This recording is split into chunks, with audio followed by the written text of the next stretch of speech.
The darkness pressed against Otis Mercer's bedroom window, a winter midnight in Montana, as black as a sealed tomb. He lay in bed, fully awake, staring at the ceiling as his military-honed instincts refused to let him rest. Even after years of civilian life, his body maintained its warrior's vigilance. Every creak of the house settling, every whisper of wind against the walls, registered in his mind with tactical precision. His digital alarm clock cut through the darkness. 2:17 a.m. The temperature outside had dropped to 12 degrees, and the heating system groaned against the cold. Otis shifted his 6'4" frame, making the bed springs protest. Sleep wasn't coming tonight. It rarely did when Rylan wasn't home. The boy had been with Jean for his court-mandated weekend visit. Otis hated these visits, hated sending his son into that woman's orbit. But the courts had their rules, and he played by them. For now, his phone buzzed on the nightstand, its screen casting harsh blue light across the room. An unfamiliar number. Otis's stomach tightened. Late night calls carried bad news in their rings. "Mr. Mercer." A woman's voice, clinical and precise. "This is Nurse Matthews from Kalispell Regional Hospital." The words hit him like artillery fire. "What happened?" "It's your son, Rylan. You need to come immediately." Otis was moving before she finished speaking, muscle memory taking over as he grabbed clothes and car keys. "How bad?" "Sir, it's better if we discuss this in person." Something in her tone made his blood run cold. "Please hurry." The line went dead. Otis dressed with mechanical efficiency jeans, thermal shirt, boots. His hands remained steady even as his mind raced through scenarios, each worse than the last. The Glock in his bedside drawer caught his eye. After a moment's hesitation, he left it. Not yet. Outside, his breath clouded in the frozen air as he climbed into his truck. The engine turned over with a growl, and he pulled out onto empty streets. Kalispell slept around him, unaware that someone's world was shattering. The drive to the hospital burned itself into his memory. Empty intersections, yellow lights reflecting off patches of ice. The radio playing soft country music he didn't hear. His knuckles white on the steering wheel as he fought to maintain control. Kalispell Regional materialized out of the darkness, its windows glowing like tired eyes. The emergency room entrance blazed with fluorescent intensity, the automatic doors parting as he approached. A nurse looked up from the desk, recognition flickering across her face. "Mr. Mercer? Follow me, please." She led him through corridors that seemed to stretch forever, each step echoing against sterile tiles. The antiseptic smell burned his nostrils, dragging him back to field hospitals in Afghanistan. The metallic undertone that meant blood wasn't far away. They stopped outside a room where two police officers stood guard. Their presence made his pulse quicken, combat instincts rising to the surface. One officer's hand drifted toward his weapon as Otis approached, reading the tension in his frame. "Your son is stable," the nurse said softly, touching his arm. "But you should prepare yourself." Nothing could have prepared him for what he saw. Rylan lay small and broken in the hospital bed, his face a canvas of purple bruises. For lines snaked from his arms, monitoring equipment crowding around him like mechanical vultures. His right arm was encased in a white cast, and bandages wrapped his torso. The boy's chest rose and fell with shallow breaths that seemed to cause him pain. "Dad!" Rylan's voice was barely a whisper. Otis moved to his son's side, careful not to disturb the medical equipment. Every step felt like walking through quicksand. "I'm here, buddy. I'm right here." Tears welled in Rylan's eyes, cutting tracks through the bruises. "I'm sorry. I try to be brave, like you taught me. You have nothing to be sorry for." Otis gently touched his son's uninjured hand, noting the scrapes across the knuckles. His boy had fought back, pride mixed with rage in his chest. "Can you tell me what happened?" Rylan's lower lip trembled. Fear clouded his eyes, not of the pain, but of speaking the truth. "Mom and her boyfriend." He struggled with each word, as if they caused physical pain. "They said if you don't give her the house, they'll keep hurting me." The words hung in the air like poison gas. Otis felt something shift inside him. a door opening to a dark place he'd kept locked since leaving the Rangers. The place where violence lived, where mercy died. He kept his voice steady, protecting his son from the rage building in his chest. "You're safe now. I won't let anyone hurt you again." The promise carried the weight of absolute truth. A doctor entered, clipboard in hand. Middle-aged, with kind eyes that had seen too much. "Mr. Mercer? I'm Dr. Reeves. We need to discuss your son's injuries." The list was methodical, clinical. 3 broken ribs on the left side. Fractured right arm, defensive wounds. Extensive bruising across the torso and face. Possible internal bleeding, they were monitoring. Defensive wounds on the hands and arms. Each injury told a story of deliberate cruelty, of calculated abuse designed to cause maximum pain without fatal damage. The pattern of injuries, Dr. Reeves said carefully, suggests multiple impacts with both fists and what appears to be a belt or similar object. This wasn't a single incident of rage. It was systematic. Otis absorbed every detail, building a mental catalog of each wound, each mark. Evidence. Ammunition. How long? The bruising shows different stages of healing. I'd estimate the abuse has been occurring over several weeks, escalating in severity. Several weeks.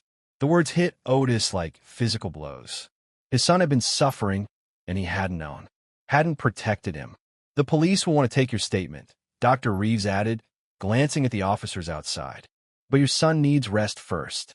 We've given him medication for the pain, and he should sleep soon." Otis nodded, his mind already mapping out what needed to be done. He stayed until Ryland's eyes fluttered closed, watching the rise and fall of his chest. Only then did he step into the hallway to speak with the officers. Detective Farrow introduced himself with a handshake that was too firm, too eager. His partner hung back, taking notes without speaking. Something about Farrow set off warning bells in Otis's mind. The smile that didn't reach his eyes, the carefully cultivated appearance of concern. "We'll need a formal statement," Farrow said, producing a small notebook. "But unofficially, what's your relationship with Jean Mercer Holloway?" "Ex-wife," Otis replied, keeping his voice neutral. "We've been divorced for 2 years. She remarried 6 months ago. And her new husband, boyfriend, Troy Maddox, ex-con with a record of assault and battery. 3 convictions in the past decade." Farrow's eyebrows rose slightly. "You've done your homework." "I protect what's mine, detective." The words carried a weight Farrow couldn't miss. "Well, we'll handle this by the book." Farrow's smile remained fixed in place. "Let's do our jobs. No vigilante justice, understand? We wouldn't want to compromise the investigation." Otis met his gaze without blinking. "Of course not." He waited until the police left before pulling out his phone. The number he dialed hadn't changed in 15 years, since their last deployment together. "Noah? It's Otis." He took a deep breath, steel entering his voice. "They hurt my boy, Noah." The line went quiet for several heartbeats. When Noah Vance spoke, his voice was cold with purpose. "When do we start?" "Now. Meet me at Jean's house in 30 minutes. Otis ended the call and looked back through the hospital room window. Ryland slept, his face twisted in pain even through the medication. The sight burned itself into Otis's memory, fuel for what was to come. His phone buzzed with a text from Noah. "Like Damascus?" Otis typed back a single word. "Worse." He touched the glass, separating him from his son, making another silent promise. Jean thought she knew him, thought she could control him through Ryland. She was about to learn how wrong she was. The man she'd married, the one who played by society's rules, that man was gone, that in his place stood someone else. Someone she'd created with her own cruelty. Walking out of the hospital, Otis felt the change settling over him like armor. The civilian facade falling away, revealing the warrior beneath. Jean wanted to play games with pain and fear? Find he'd show her what real monsters looked like. The drive to Jean's suburban home gave Otis time to plan. Streetlights cast pools of yellow light on empty sidewalks as he navigated through the affluent neighborhood. Here, money bought the illusion of safety-perfect lawns and white picket fences hiding their own dark secrets. Jean's house stood apart, newer and more expensive than its neighbors. Bought with money she'd taken from him in the divorce. Noah's black pickup was already parked a block away, its dark shape blending with the shadows. He emerged as Otis approached, moving with the same deadly grace he'd had in the Rangers. Even in civilian clothes, Noah carried himself like a predator, alert, dangerous, ready. They clasped hands briefly, no words needed between them. 15 years of combat missions had forged a bond deeper than blood. "You sure about this?" Noah asked finally, his breath misting in the cold air. "She crossed the line." Otis's voice was flat. "She hurt my son. I got Overwatch." Noah checked his phone, showing a tactical map of the area. 2 escape routes marked. No police scanners active in the zone. "She won't call them." Otis adjusted his jacket. "She likes to handle things personally." The porch light clicked on before Otis could knock. Jean opened the door, wearing an expression of practiced concern, her blonde hair perfectly styled despite the hour. She wore expensive silk pajamas under a designer robe, always performing, always conscious of appearances. The sight of her made his stomach turn. "Otis." Her voice dripped false sweetness. "What brings you here so late?" "Cut the act, Jean. You know why I'm here." She stepped aside, gesturing for him to enter. The house was immaculate, everything arranged with obsessive precision. Family photos lined the walls, pictures of her and Rylan, carefully staged to show the perfect mother-son relationship. The kind of lies Jean specialized in crafting. "Would you like some coffee?" she asked, moving toward the kitchen. "We should discuss this civilly. Like adults." "Discuss what?" "How you let your psychopath boyfriend beat my son." Otis remained standing, watching her movements. "Or how you watched it happen." Jean's mask slipped for just a moment, revealing the darkness beneath. Her eyes went cold, reptilian. "Accidents happen, Otis. Children fall. They get hurt. But you could prevent future accidents. Is that what this is? Extortion. Such an ugly word." She opened a cabinet, taking out an expensive coffee mug. Her hands were steady, practiced. "I prefer to think of it as negotiation. We both want what's best for Rylan, don't we?" "Best for Rylan." The rage inside him burned white-hot, but Otis kept his voice steady. "He's in a hospital with broken bones. And whose fault is that, really?" Jean turned to face him, leaning against the granite countertop. Her smile was razor-sharp. "You could end this, Otis. Sign over the house, and maybe Rylan won't have to suffer anymore. Unless, of course, you're willing to gamble with his life. You think you know me." Otis stepped closer, watching her confidence waver. "You think because I've played by the rules, followed the court orders, that means I'm weak. Aren't you?" She tilted her head, studying him. The dutiful ex-husband, so careful to keep the peace. So afraid of losing custody that you'll swallow any insult, any provocation. "You never understood what that control cost me." His voice dropped lower, dangerous. "What I'm capable of when someone threatens my family." "Are you threatening me, Otis?" Jean's hand drifted toward a kitchen drawer. "In my own home?" "No, Jean. I'm educating you." He smiled then, and something in his expression made her step back. "You thought hurting Rylan would break me, make me give you what you want. But you miscalculated." "Did I?" She moved sideways, trying to maintain distance between them. "Look at you, coming here in the middle of the night, desperate to protect your precious boy. Sounds broken to me." "No, you just reminded me of who I really am, what I was before I met you." Otis's eyes never left her face. "The man who played house with you, who tried to be civilized, he's gone. You killed him when you hurt our son. Such drama." But her voice wavered slightly. "Troy won't like you threatening me. Troy should worry about himself." Otis turned to leave, then paused. "Tell him to watch his back. And Jean, remember what happened to the last person who threatened my family. You can't touch me." Her composure cracked, showing fear beneath. "I'll call the police." "No, you won't. Because deep down you know what's coming." He met her eyes one last time. "You created this situation, Jean. Remember that when it all burns down." He left her standing in her perfect kitchen, her hands gripping the counter so hard her knuckles turned white. Outside, Noah fell in a step beside him. "She's scared," Noah observed. "Under all that ice, she's terrified." "Good." Otis checked his phone. No messages from the hospital.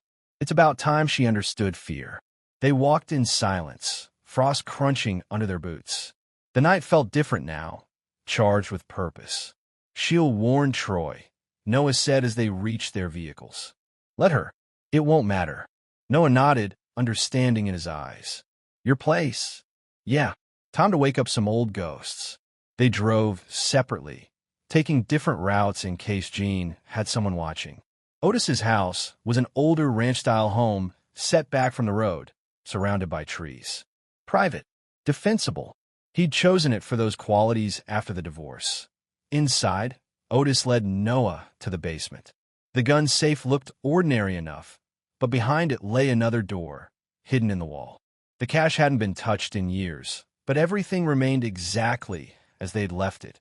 Weapons gleamed in the dim light: rifles, pistols, tactical gear. A small arsenal, carefully maintained and totally untraceable. Otis ran his fingers over his old Ranger handbook, memories flooding back. Missions in places that didn't officially exist, doing things that governments denied. "You kept all this?" Noah asked, checking the action on a suppressed pistol. "Some habits die hard." Otis began laying out equipment with practiced efficiency. "Jean thinks she knows me, knows what I'll do. She's counting on me being civilized, playing by the rules." Her mistake. Noah's phone buzzed. He checked it, his expression darkening. "My contact at the hospital says Jean tried to visit Rylan. Security stopped her. She won't stop pushing."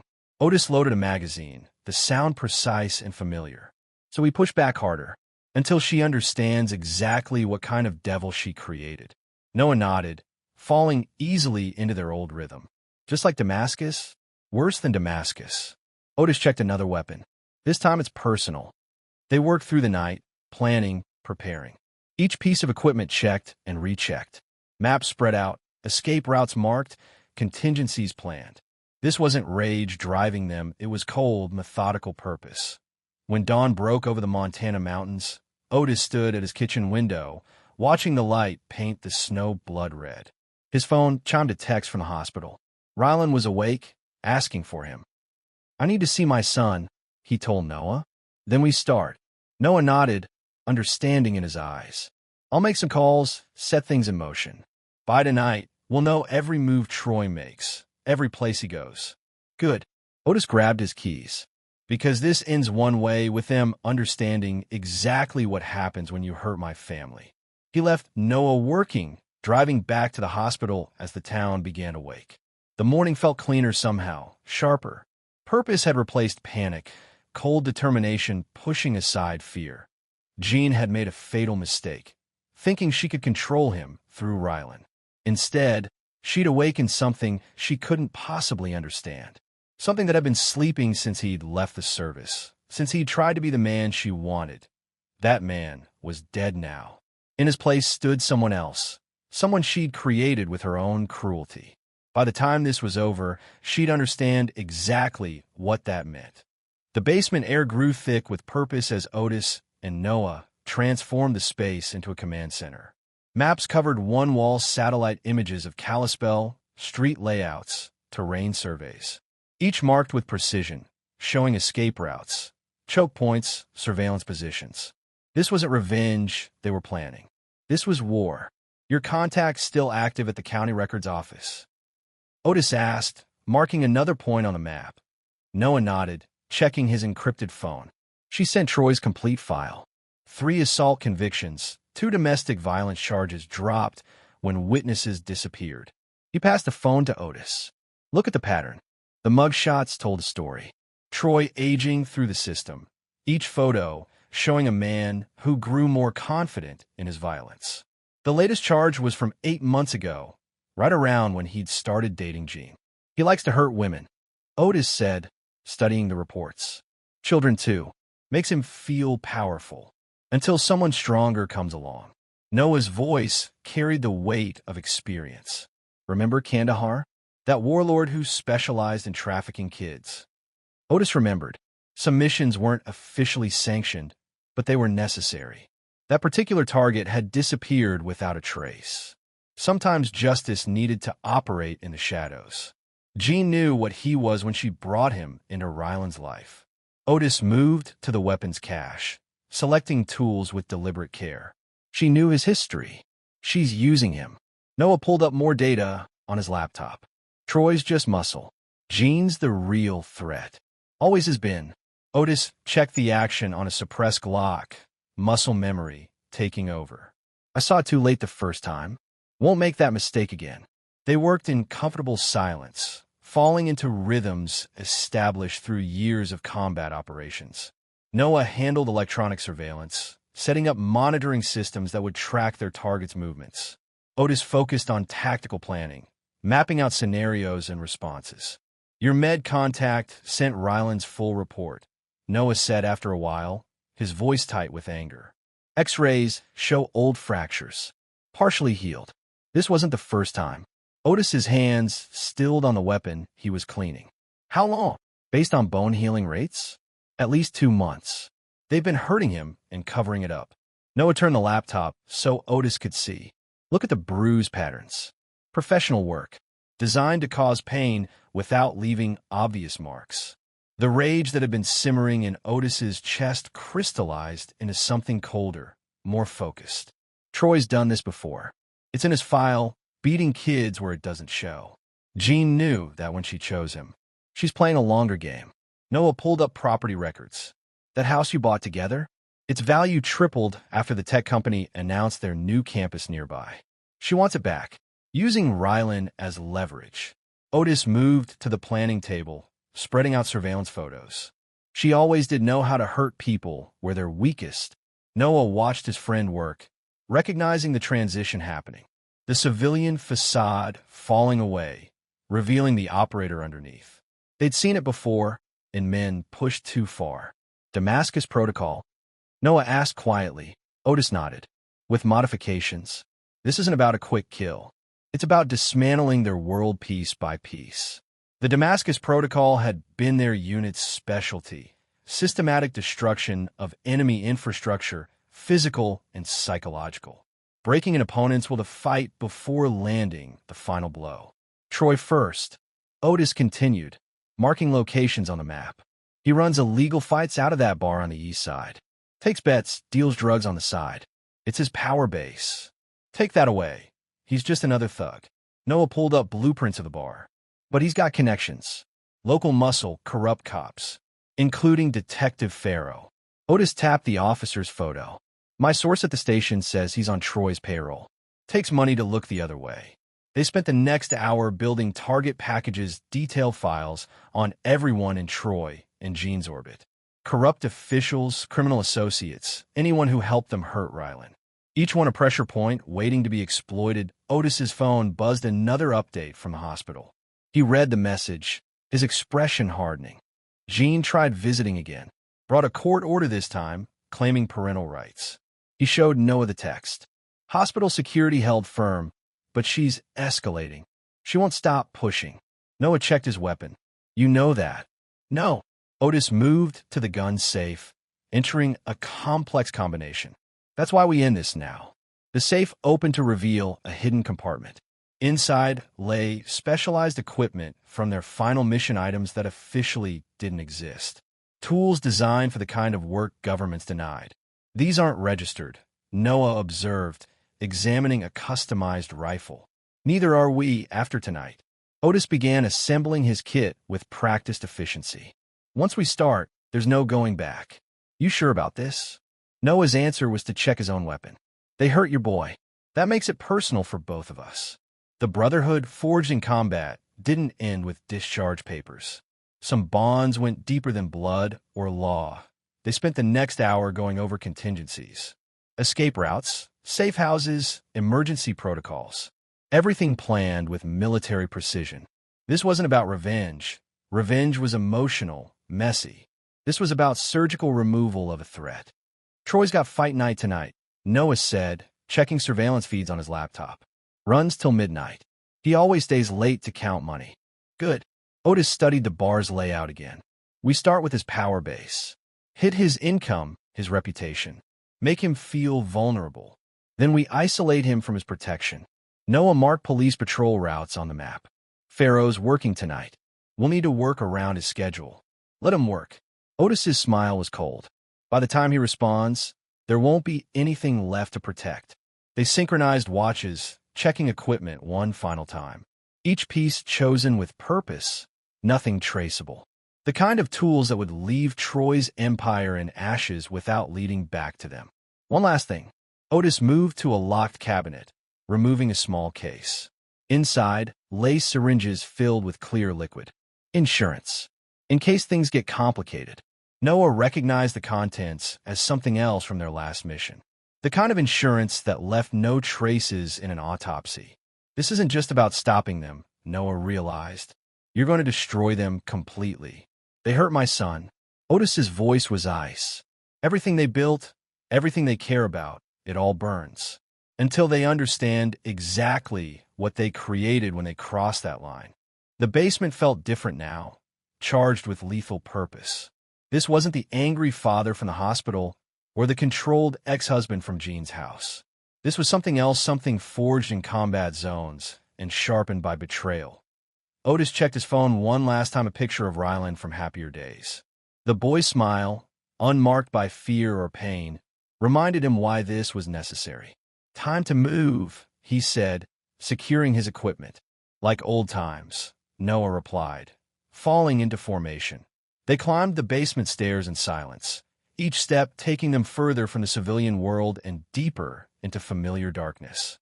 Tonight, Troy would learn what real violence looked like. And it was only the beginning. Jean thought she could control the situation through fear and pain. She was about to learn that some men couldn't be controlled. They could only be unleashed. The Montana night waited outside, cold and unforgiving. Perfect conditions for hunting monsters. Perfect conditions for becoming one. At the broken bottle bar squatted at the edge of Kalispell's industrial district like a wounded animal. Paint peeled from its walls, and neon beer signs flickered in grimy windows. But the parking lot was full. Troy Maddox's fight nights drew crowds hungry for blood. Otis and Noah watched from their surveillance position in a vacant office building across the street. Through high-powered optics, they could see everything. The steady stream of people entering, the muscle at the door checking weapons, the money changing hands. For guards outside, Noah reported, marking positions on his tablet. 2 more inside by the cage. Troy's holding court at his usual table. Otis adjusted his scope, focusing on Troy. The man sprawled in his chair like a cut-rate king, accepting tribute from fighters and gamblers. His knuckles were wrapped. He'd already participated in tonight's violence. He's getting sloppy, Otis observed. No lookouts on the roof. No counter-surveillance. Success breeds overconfidence. No pulled-up thermal imaging. 37 people inside, mostly clustered around the cage. The radio crackled. Target's drinking heavy tonight, their inside man reported. Already put 3 guys in the hospital. He's riding high. Perfect. Otis checked his watch. Time to remind him what real violence looks like. They moved like ghosts through the industrial zone, years of combat experience guiding every step. The plan was simple but effective: destroy Troy's power base without leaving evidence. Remember, Otis said as they approached their first target, "We're invisible tonight. No witnesses, no traces." Troy's prized possession sat in its usual spot, a custom Ford F-350, lifted and armored. The vehicle represented everything about him. Flashy, aggressive, bought with blood money. Inside, sleeping peacefully, lay his pit bull, a champion fighter used to intimidate rivals. Noah disabled the truck's alarm with practiced ease. Security systems, military grade. Jean's money at work. She always did, like upgrading her toys. Otis moved to the driver's side, tools appearing in his hands. How long? For minutes, until the next guard patrol. They worked in silence, movements precise. When they finished, nothing appeared disturbed. But the truck's brake lines had hairline cuts. The steering column was compromised, and the fuel line was rigged to fail at high speeds. "Now for the message," Otis said softly. The pit bull never woke as the needle found its mark. A peaceful death, more mercy than its owner deserved. Otis positioned the animal carefully in the passenger seat, then carved 5 words into the leather dashboard. "I see you. Remember Ryland." Guards approaching. Noah warned, They melted into the shadows as the guard passed, music from the bar masking any sound. Inside, they could hear the crowd roaring as another fight reached its brutal conclusion. Phase 2. Otis commanded. Their inside man had done his work well. As they watched, the bar's power cut out, plunging everything into darkness. Confusion erupted inside, shouts, crashes, the sound of breaking glass. Phones are being scrambled, Noah confirmed, monitoring his equipment. No calls getting out. The backup generator kicked in, but the damage was done. In the chaos, no one noticed the gas lines being carefully compromised, the water main being tampered with, the subtle sabotage that would reveal itself in the coming days. Through their comms, they heard Troy's reaction to finding his dog. Who did this? His voice was slurred with alcohol and rage. Find them. I want them found now, sir, one of his men replied. There's no signs of forced entry. No cameras caught anything. I don't care. Get Pharaoh down here. Tell him to earn his money. Otis and Noah exchanged looks. Everything was proceeding exactly as planned. Your boy's scared, Noah observed as they moved to their next position. Good. Otis checked his phone, a message from their hospital contact, showing Jean trying to visit Rylan again. But this is just the beginning. They spent the next hour documenting everything. Troy's illegal gambling operation, the drug deals happening in back rooms, the bribes being passed to corrupt officials. Every piece of evidence carefully collected and encrypted. Insurance? Noah asked. Ammunition? Otis corrected. For when we need to turn his allies against him. Detective Pharaoh arrived as they watched, his patrol car screaming into the parking lot. The corrupt cop moved with angry purpose, already on his phone. He's calling Jean, Noah reported, monitoring the intercepted signal. They listened as Pharaoh's voice crackled through their earpieces. We've got a problem. Someone's targeting Troy. Jean's reply was ice cold. Handle it. That's what we pay you for. This feels professional. Military maybe. You sure Otis doesn't have? Otis doesn't have the spine for this. Jean cut him off. Find whoever did it. Make them regret it. Otis smiled in the darkness. Same old Jean, always underestimating him, always thinking she knew best. Her mistake. They watched Pharaoh coordinate with Troy's men, setting up searches that would find nothing. The night was ending, but their work was just beginning. Time to move, Otis said as the bar began emptying. Phase 3 starts tomorrow. Troy's rattled. No one noted as they retrieved their gear. He'll make mistakes. Count on it. Otis's voice was cold. Fear does that to men like him. Makes them stupid. They drove separately back to their safe house, maintaining communication through encrypted channels. The night's work had been precise, professional, just like their military days. But this was personal in a way their missions had never been. Otis's phone buzzed with a message from the hospital. Rylan was having nightmares again, calling out in his sleep. The rage that drove him burned colder, sharper. Troy thought he knew violence because he could beat defenseless children.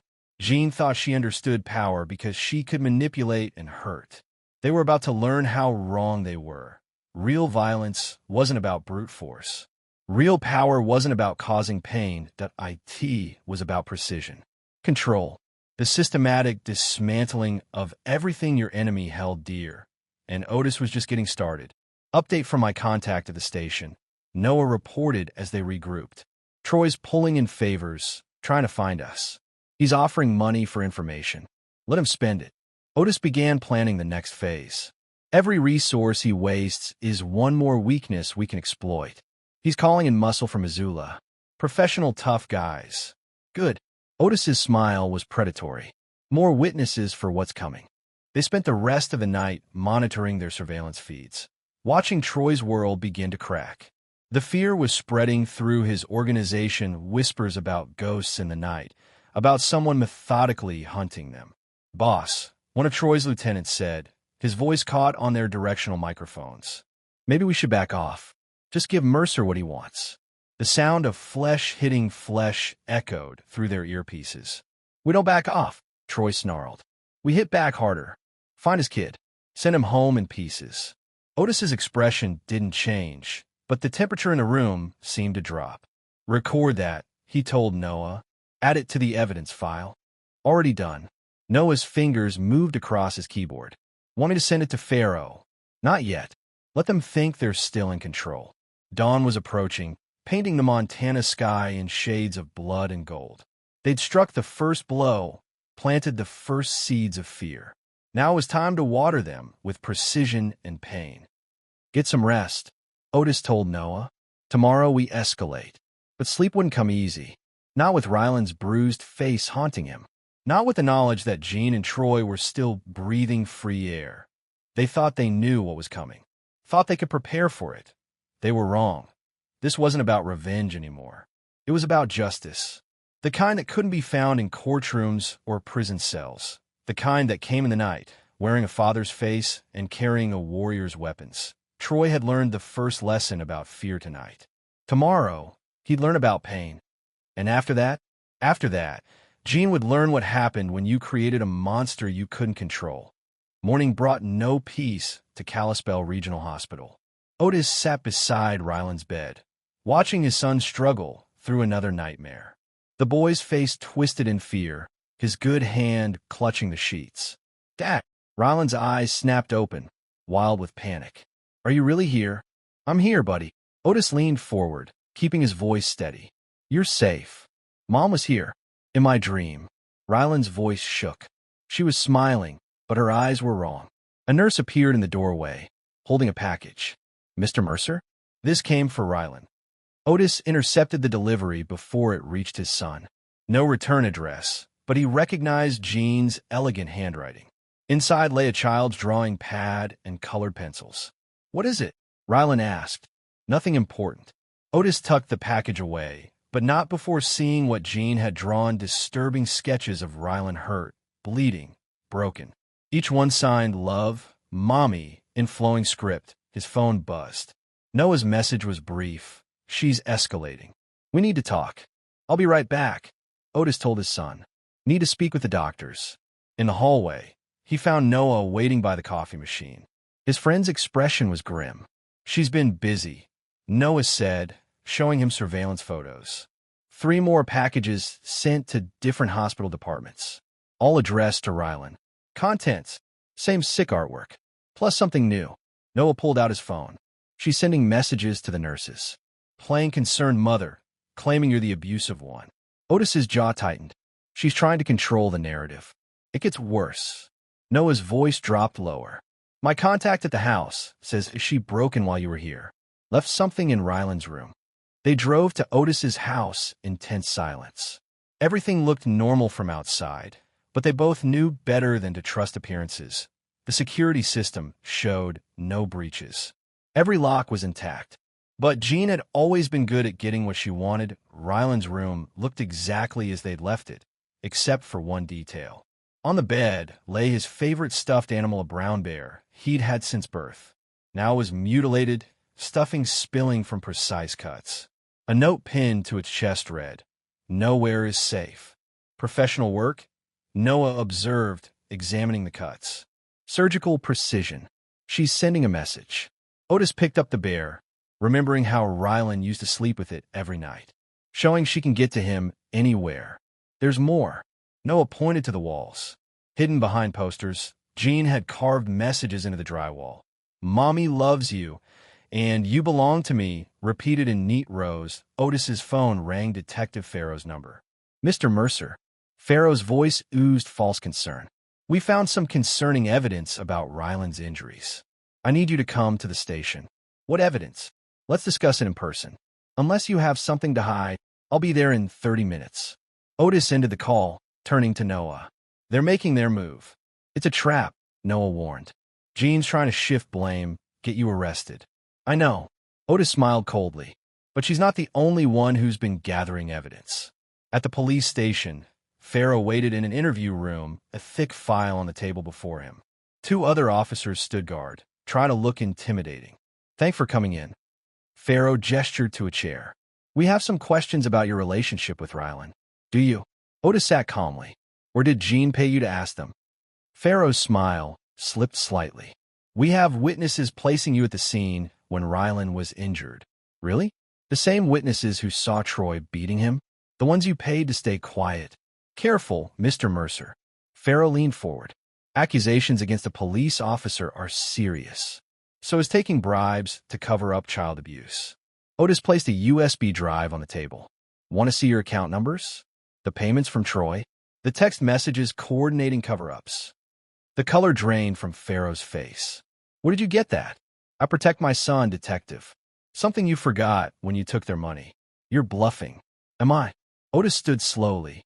Check your private accounts. The ones in the Caymans. I wonder how your superiors would react to those transfers. Farrow's hand moved toward his weapon. Are you threatening me? No, I'm educating you. Otis turned to leave. Ask Jean about Damascus. Ask her what happened to the last corrupt cop who tried to hurt my family. Outside, Noah was waiting in their surveillance vehicle. How'd it go? She's getting desperate.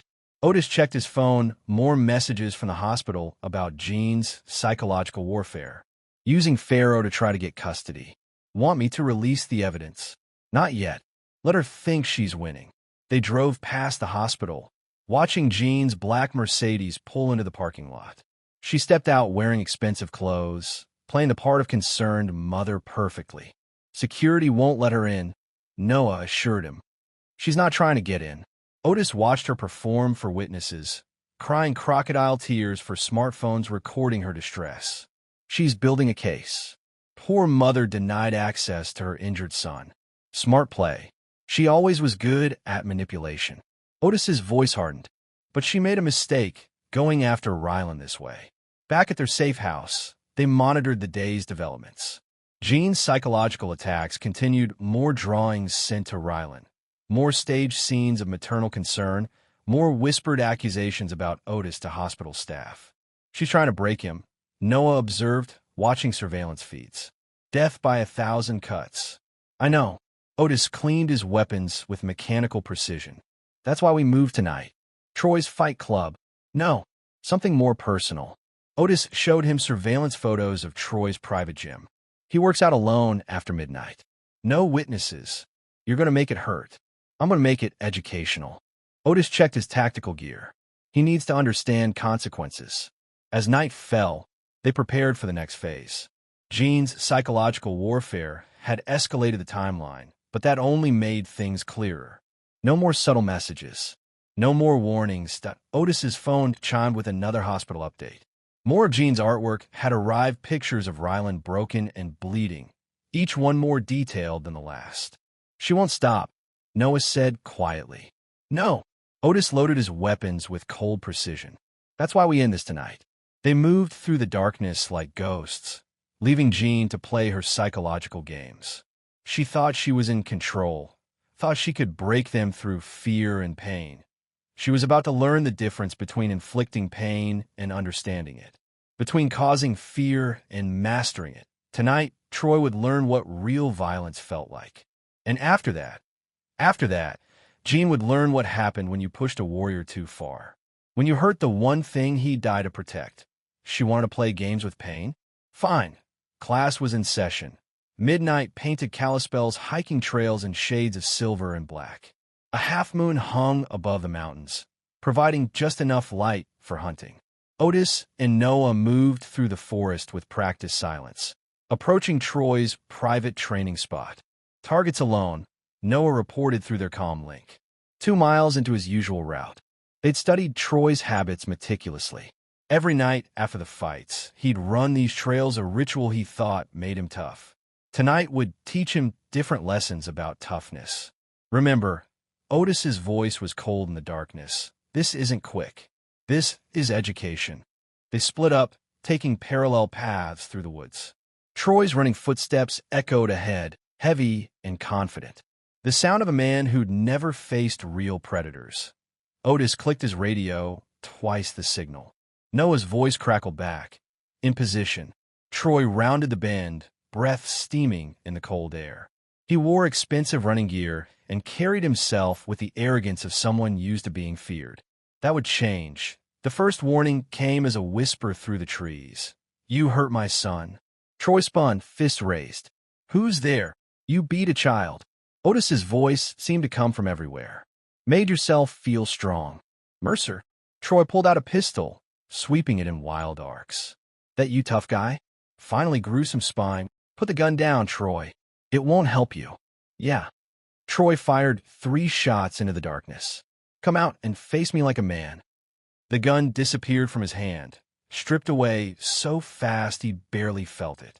Otis materialized from his shadows, holding Troy's weapon. Like a man, Otis's voice was conversational. You mean like how you faced my 10-year-old son?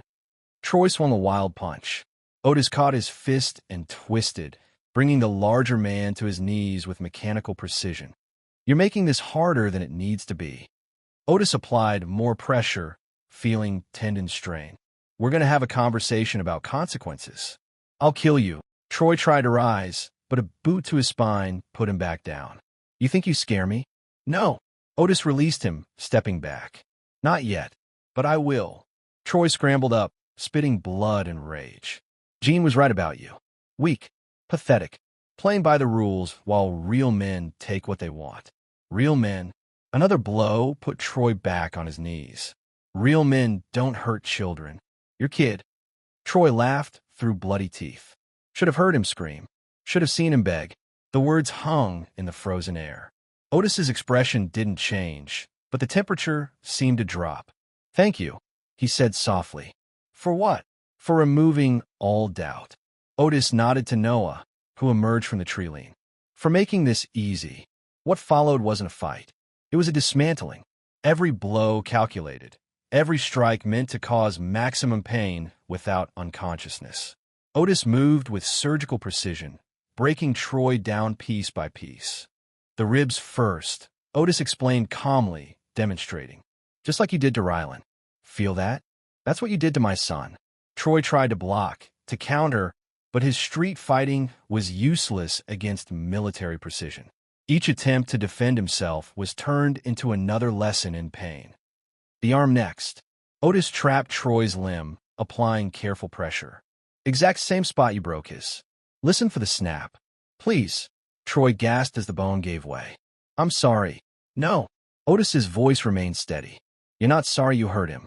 You're sorry you're facing consequences. Noah watched from the perimeter, keeping guard while documenting everything. Evidence, he knew. Ammunition for what was coming. Jean will kill you for this. Troy spat between broken teeth. Jean. Otis knelt beside him. Jean's not coming. Just like she didn't stop you from hurting Rylan. She just watched, didn't she? Encouraged it. Troy's eyes widened. How did you? Because I know her. Know how she thinks. Otis checked his watch. She's probably calling you right now, wondering why you're late. As if on cue, Troy's phone rang in his jacket. Otis retrieved it, putting it on speaker. Troy. Jean's voice was impatient. Where are you? We need to discuss the next phase. He's learning. Otis answered. About actions and consequences.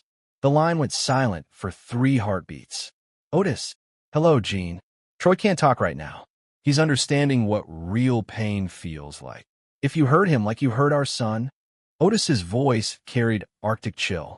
Too late. But don't worry. He's still breathing. For now, I'll call the police. No, you won't. Because then you'd have to explain the videos. The text messages. All that evidence of you orchestrating Rylan's abuse. Another silence. Then, what do you want? I want you to understand what you created. Every time you hurt Rylan, every time you let this animal touch our son, you built this moment. Remember that. Otis ended the call, turning back to Troy. She won't help you. That's not what she does. She watches others suffer and smiles. Just kill me. Troy wheezed through broken ribs. Kill you. Otis smiled. No, you don't get to die fast. The next hour was a masterclass in control violence. Every technique Troy had used on Rylan was repeated back to him with professional expertise. By the end, he hung suspended from a tree alive, but wishing he wasn't. The police will find you soon, Otis told him. They'll assume suicide. Guilt over what you did. And you'll let them think that, won't you? Troy managed a weak nod. Because if you don't, if you try to tell them what really happened, the videos of you hurting my son go public. Your entire organization gets exposed. Everything burns. What? Troy's voice was barely a whisper. Why not just kill me? Because death is too quick. Otis checked his restraints one final time. You need to live with this. Remember it every time you look in a mirror. Every time you think about hurting someone weaker. They left Troy hanging there, broken but breathing. A message to others who might follow his path. But more importantly, a message to Jean that I in the car. Noah reviewed the footage. She'll escalate after this. Go for Ryland directly. I know. Otis cleaned blood from his knuckles with mechanical precision. That's what I'm counting on. His phone buzzed another message from the hospital. Jean was there again, but something was different. The security feeds showed her smiling as she left. She's planning something, Noah observed. Good. Otis started the engine. Let her plan. Let her think she's in control. They drove through the night, monitoring police channels as Troy was discovered. Just as predicted, the scene was ruled an attempted suicide. No questions asked. No investigation needed. But Jean's reaction was more concerning. No anger. No threats. Just that cold smile as she left the hospital. She's going to take him, Noah said finally. Try to hurt you through Ryland one last time. Yes. Otis's expression hardened. And when she does, she'll learn what happens when you push someone too far. When you create something you can't control. The Montana night stretched ahead of them, cold and unforgiving. Somewhere in that darkness, Jean was making plans, thinking she still held the power. She was about to learn differently. About the monster she'd created with her own cruelty. The devil she'd unleashed with her own hands. The hospital corridor echoed with urgent footsteps as Otis ran toward Ryland's room. Emergency lights cast red shadows on the walls. The power had failed 10 minutes ago, plunging entire floors into darkness. Security cameras are down. Noah's voice crackled through his earpiece. Backup generators been sabotaged. Otis rounded the corner at full sprint. The guard who should have been at Ryland's door was sprawled unconscious on the floor, a needle mark visible on his neck. The room was empty. The bed sheets were twisted, showing signs of struggle. On the pillow lay a note written in Jean's elegant hand, smeared with Ryland's blood. Let's finish this. Just you and me. Noah. Otis's voice was arctic cold. Tell me you have eyes on them. Working on it. She disabled the hospital security system, but I've got traffic cams. Noah's fingers flew across keyboards at their command center. Black Mercedes heading north on Highway 93. 2 heat signatures inside. Otis knelt by the fallen guard, checking his pulse. Still alive, Jean wanted witnesses. How long ago? For minutes. She's good time the power failure with shift change. Use the chaos for cover. She's not good. Otis stood, already moving. She's desperate. Patch me through to Detective Farrow. The line clicked after 2 rings. Mercer? Little busy with Troy's suicide. Jean took Ryland. Otis's voice cut like a blade. From minutes ago. She's heading north on 93. Christ. Farrow's corrupt bravado cracked. Look about before. Save it. You want redemption? Get units on the highway. But understand this, anyone who helps her disappear with my son dies first. Clear, clear. Farrow's voice shook slightly. I'll make the calls. Otis reached his truck, engine roaring to life. Noah, give me a route to intercept. She's taking back roads now, heading toward the old cabin property. Noah's voice carried grim understanding. The one you bought her during the marriage. Of course. Otis pressed the accelerator harder. She's making it personal. The cabin lay deep in Montana's wilderness, accessible only by unmarked roads. They'd spent summers there before the divorce, before Jean showed her true nature. She's got 10 minutes on you, Noah reported. But she's moving cautious, avoiding patrols. Because she wants me to follow. Otis checked his weapons. This is her endgame. Surveillance shows she's been planning this. Stocked the cabin last week. Installed security cameras. What else? Thermal imaging shows she reinforced the doors. Added bars to the windows. Noah paused. She's got Ryland's medication there. The implications were clear. Jean wasn't just running. She was setting a stage for her final performance. Otis's phone rang. Jean's number. Missing something. Her voice carried that familiar, cruel amusement. If you hurt him, you'll what? Kill me? Like you killed Troy. She laughed softly. No, Otis. You're going to listen very carefully. You're going to experience what real pain feels like. A muffled cry in the background, Rylan. Mom, please. The sound cut off in a sharp gasp. Hear that? Jean's voice turned silky. That's just the beginning. Every minute you take to reach us, every second you waste, I'll teach our son about suffering. Show him what his father's weakness costs. This won't end how you think, Jean. No. Her tone sharpened. I think it ends with you watching. Watching while I carve my signature into him. While I show you exactly how weak you really are. You forgot something important. Otis's voice remained steady. You forgot Damascus. The line went quiet for 2 heartbeats. What? Asked Troy about Damascus. About what happens when someone pushes too far. When they hurt the wrong person's family. Troy's dead. But uncertainty crept into her voice. The police found what I wanted them to find. But Troy's not dead, Jean. He's very much alive.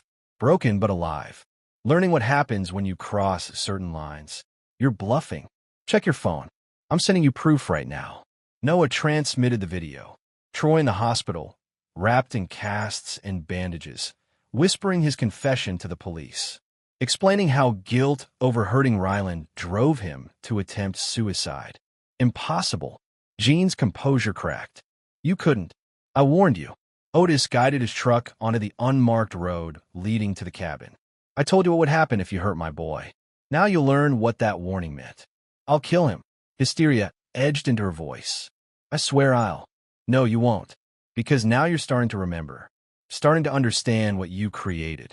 Otis's voice went softer, more dangerous. I'm coming, Jean. And when I get there, you'll learn about real monsters.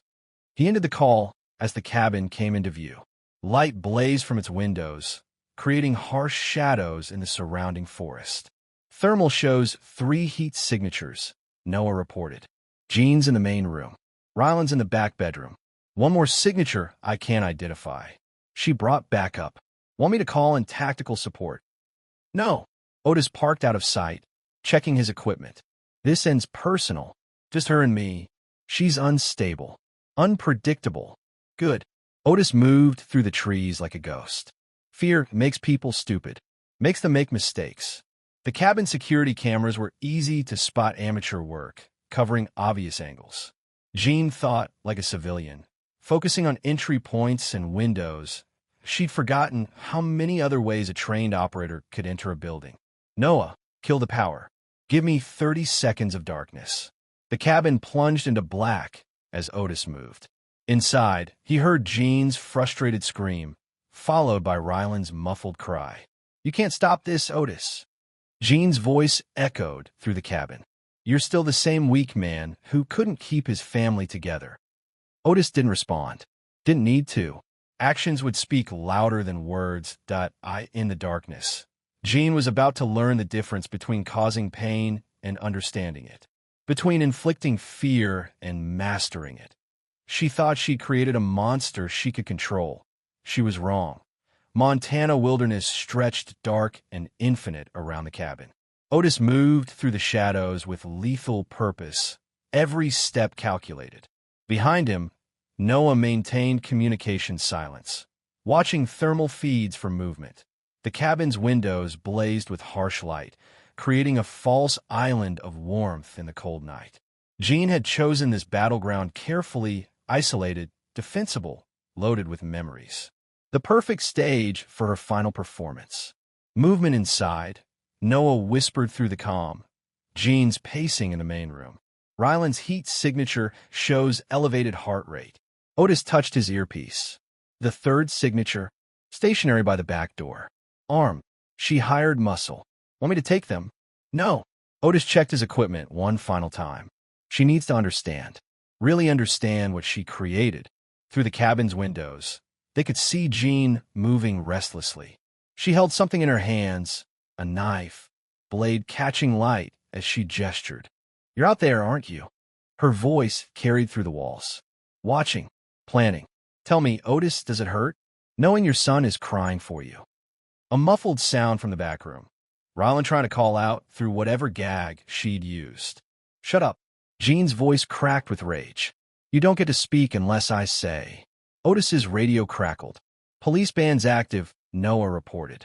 Pharaoh's coordinating search teams, but he's sending them east. Buying us time. Good. Otis moved closer, using trees for cover. Security system? Amateur stuff. Cameras on obvious angles, basic motion sensors. She thinks like a civilian. She always did. Otis reached the cabin's blind spot, a section of wall between sensors. Time to remind her what professionals look like. He pulled out his phone, dialing Jean's number. She answered on the first ring, finally ready to beg. Her voice dripped false sweetness. You helped train Ryland's dog, didn't you? Otis kept his voice conversational. Remember what you taught him about tracking prey? What? How to circle. How to cut off escape routes. How to make the target feel safe before striking. If you're trying to scare me. No, Jean. I'm educating you. Teaching you what real hunters look like. A crash from inside Jean's, composure slipping. You can't touch me. I've got. The mercenary by the back door? Ex-military by his stance. Probably expensive. Her breath caught. How did you? I see everything, Jean. Just like I saw what you did to Ryland. Every bruise. Every break. Every time you smiled while Troy hurt him. He needed discipline. Hysteria edged into her voice. You made him weak, just like you. No, you just never understood strength. Otis moved closer, silent despite the frosted ground. Real strength isn't about hurting people. It's about precision, control. Things are losing right now. Through the window, he could see her turning in circles, knife flashing. Fear had replaced her usual cold calculation. I'll kill him, she screamed into the phone. I swear I'll know. You won't. Otis's voice went softer, more dangerous. Because now you're starting to remember. Starting to understand what happens when you push someone too far. You're nothing. But her hand shook as she gripped the knife. A pathetic man playing soldier. Damascus. The word hung in the frozen air. Remember Damascus, Jean? What happened to the last person who threatened my family? The knife clattered from her fingers. Finally, real fear in her eyes. That's right. Otis watched her spin towards shadows that weren't there. You're remembering now. What I was before you met me. What I can do when someone hurts people I love. You're bluffing. You can't. Check the back door. See how your expensive mercenary's doing. Jean ran to the rear of the cabin. Her scream told him she'd found the unconscious guard, carefully positioned to send a message. That's impossible. Her voice shook through the phone. Nobody could. I warned you. Otis moved to his final position. I told you what would happen if you hurt my boy. Now you get to learn what that warning meant. Inside, Jean fired wild shots through windows, emptying her pistol at shadows. Each bullet sparked off trees, showing her panic. Face me, she screamed into the darkness. Stop hiding and face me. But I am facing you. Otis's voice came from everywhere and nowhere. I'm right here, teaching you about fear, about consequences. Her gun clicked empty. The sound echoed through the cabin like a death knell. You remember now, don't you? Otis continued as she frantically reloaded. What the police found after Damascus. What was left of the people who hurt my team. Stop it. Another wild shot into darkness. Just stop. Can't stop, Jean. Not until you understand. Really understand what kind of devil you created. A small voice cut through the chaos. Ryland, calling from the back room. Dad! Jean spun toward the sound, raising her gun. Fatal mistake. The cabin plunged into darkness as Noah cut the power. In the sudden black, Jean's scream mixed with the sound of breaking glass. The hunt was over. Time for the reckoning to begin. Darkness transformed the cabin into a maze of shadows. Jean fired blindly into the black, each muzzle flash temporarily blinding her. The gun's report echoed off walls, masking other sounds like the whisper of movement behind her. Where are you? Her voice cracked with panic. Show yourself. I'm everywhere. Otis's words seemed to come from every corner. Just like the fear you taught Ryland. Remember how you smiled when he flinched? When he checked every shadow. Something brushed past her in the dark. Jean spun, firing again. The bullet splintered wood, accomplishing nothing. Stop playing games. She backed toward what she thought was the kitchen. Fight me. Games. Otis's voice carried genuine curiosity. Like the games you played with our son? The little drawings you sent him, showing what you do. He needed to learn. Jean's back at a counter. You made him soft, weak. No. The voice came from directly behind her. You just never understood strength. Jean whirled, slashing with her knife. Otis caught her wrist with mechanical precision, applying pressure to specific nerves. The blade clattered to the floor. You see, he continued conversationally, real strength isn't about hurting people. It's about control. She tried to break his grip, but years of civilian life had left her soft. Let go. You'll what? Otis released her, stepping back into darkness. Hit me? Like you hit Rylan? Tell me, did it make you feel strong when he cried? Shut up. Jean groped for a weapon, finding a kitchen knife. You don't understand anything. I understand everything. Otis's voice moved around her. I understand how you chose Troy carefully, how you watched him hurt our son and smiled, how you planned each bruise, each break. He deserved it. Hysteria edged into her voice. Crying over that stupid bear, begging to call you. The knife vanished from her hand. She hadn't even seen him move. The bear. Otis's voice hardened. The one you cut apart on his bed. Tell me something, Jean. Did you enjoy that? Making him afraid in his own room. I was teaching him. She backed away from his voice. Making him understand. Understand what? That his mother's a monster?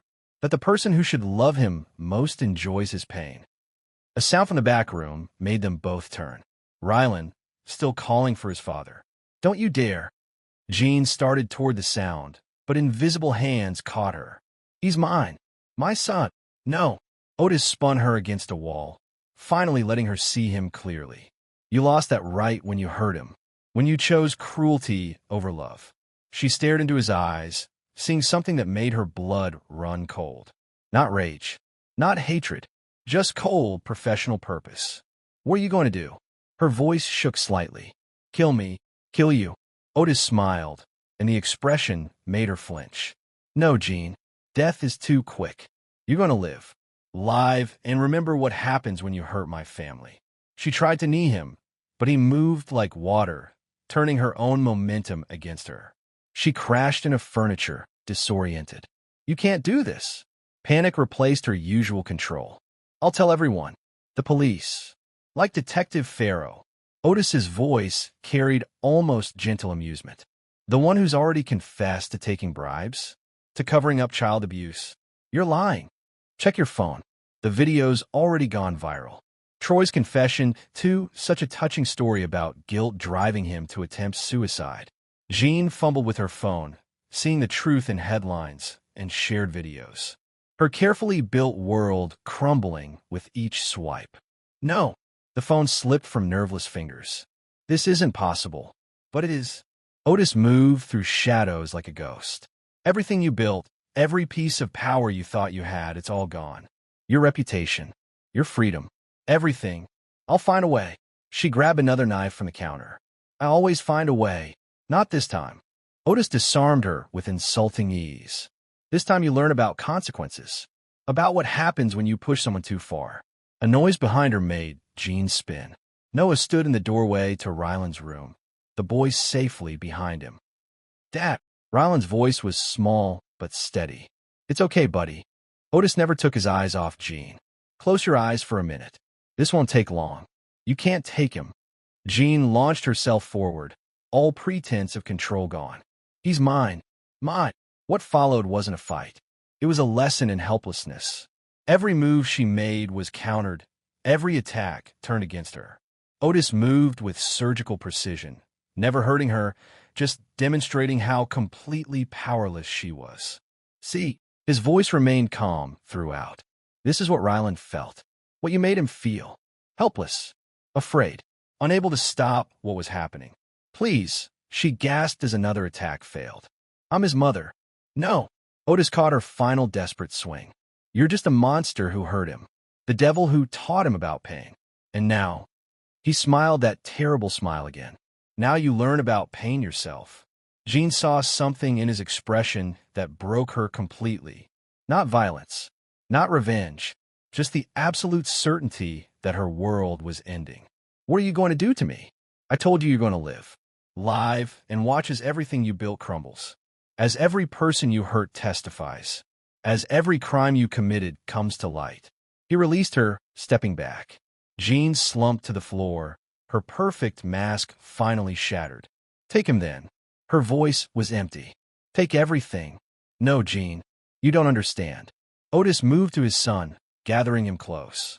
I'm not taking anything. You destroyed it yourself. Every choice, every cruel moment, you built this ending with your own hands. Sirens wailed in the distance. Not Pharaoh's corrupt officers, but state police. Real justice approaching. One last thing. Otis turned to the door. Remember this moment. Remember what happened when you tried to break something unbreakable. When you created a monster you couldn't control. They left her there, surrounded by the ruins of her power. Through the window, they could see police lights painting the trees red and blue. Justice was coming. But not quick justice. Not merciful justice. The kind that stripped everything away, piece by piece, until nothing remained but regret and memories, just like she'd tried to do to Rylan, just like she'd created with her own cruelty. State police lights painted the Montana forest in alternating red and blue. Jean sat in the back of a patrol car, her perfect makeup streaked with tears, watching as her world crumbled piece by piece. Evidence bags filled with her artwork to Rylan. Computer records of her orchestrating the abuse. Troy's video confession playing on officers' phones. Detective Weber from the state police stood with Otis, reviewing documents on a tablet. We've got her dead to rights, the detective said. Child abuse, conspiracy, kidnapping, she's looking at 20 years minimum. Make sure she serves every day. Otis watched Jean through the car window. No deals. No mercy. After what she did, Weber's expression hardened. Trust me, the DA's out for blood. Especially with the evidence about other kids. Other kids. Troy wasn't her first partner. We found records going back years. Different towns, different names. Always targeting single parents, always hurting children. Otis absorbed this, his expression unchanging. She'll try to manipulate the system. Turn on the charm. Not this time. Weber showed him more files. Your friend Noah's evidence is bulletproof. Every text, every email, every video, it's all authenticated. She's got nowhere to hide. Through the car window, Jean's eyes met Otis's. She mouthed words he couldn't hear, but her expression spoke volumes. Hatred, fear, the desperate rage of a predator caught in a trap. You want to speak with her? Weber asked. Last chance before we transport her. Otis considered it, then shook his head. Nothing left to say. He turned away, heading toward the ambulance where paramedics were checking Rylan. The boy sat wrapped in a blanket, Noah keeping watch nearby. Hey, buddy. Otis knelt beside his son. How are you holding up? I'm okay. Rylan's voice was small but steady. Mom didn't hurt me this time. Just scared me. You were very brave. Otis touched his son's uninjured hand. Braver than she'll ever understand. Is she going away? For real? Yes. For a very long time. Rylan was quiet for a moment, processing this. She said things. About you. About what you'd done. I know. Otis met his son's eyes. The truth is, I've done things I'm not proud of. But everything I did was to protect people. To stop monsters from hurting others. Like you protected me. Exactly like that. The paramedics finished their examination, giving Rylan clearance to leave. As they walked toward Otis's truck, the boy paused, looking back at the police car. Dad, do you think she ever loved me? Even a little. Otis chose his words carefully. I think she doesn't understand love the way normal people do. For her, it's about control. About owning people. But you love me different. Yes. Otis gathered his son close. Real love is about protection. About doing anything to keep someone safe. Noah approached, his expression grim. They found more at her house. Plans for other families, other children. She was going to expand her operation. Not anymore. Otis's voice carried finality. Now she gets to watch everything burn. Through the trees, they could hear Jean screaming as officers discovered more evidence in the cabin. Her perfect mask completely shattered, revealing the monster beneath. Time to go home, Otis said softly. Months passed. Winter gave way to spring, snow melting from Montana's mountains. In their new house near Flathead Lake, Otis watched Rylan heal slowly but steadily. The trials made national news. Jean's crimes exposed for the world to see. Troy testified from his hospital bed, still bearing the marks of Otis's education. Detective Farrow turned state's evidence, revealing years of corruption. But more importantly, Ryland smiled again. The nightmares came less frequently. The flinching at sudden movements faded. One morning, they stood together by the lake, watching sunrise paint the water gold. Ryland held a new stuffed bear, different from the one Jean had destroyed, but chosen with care. "Dad!" Ryland's voice was stronger now, more confident. "Can we get a dog? A real one?" "Sure, buddy. Any kind you want. A big one. One that can protect people like you do." Otis smiled, seeing healing in his son's words. "Like we both do. Strong people protect others, remember? Not like Mom." Ryland's voice carried new understanding. She thought hurting people made her strong. That's right. Real strength is about protection, about making sure monsters can't hurt innocent people.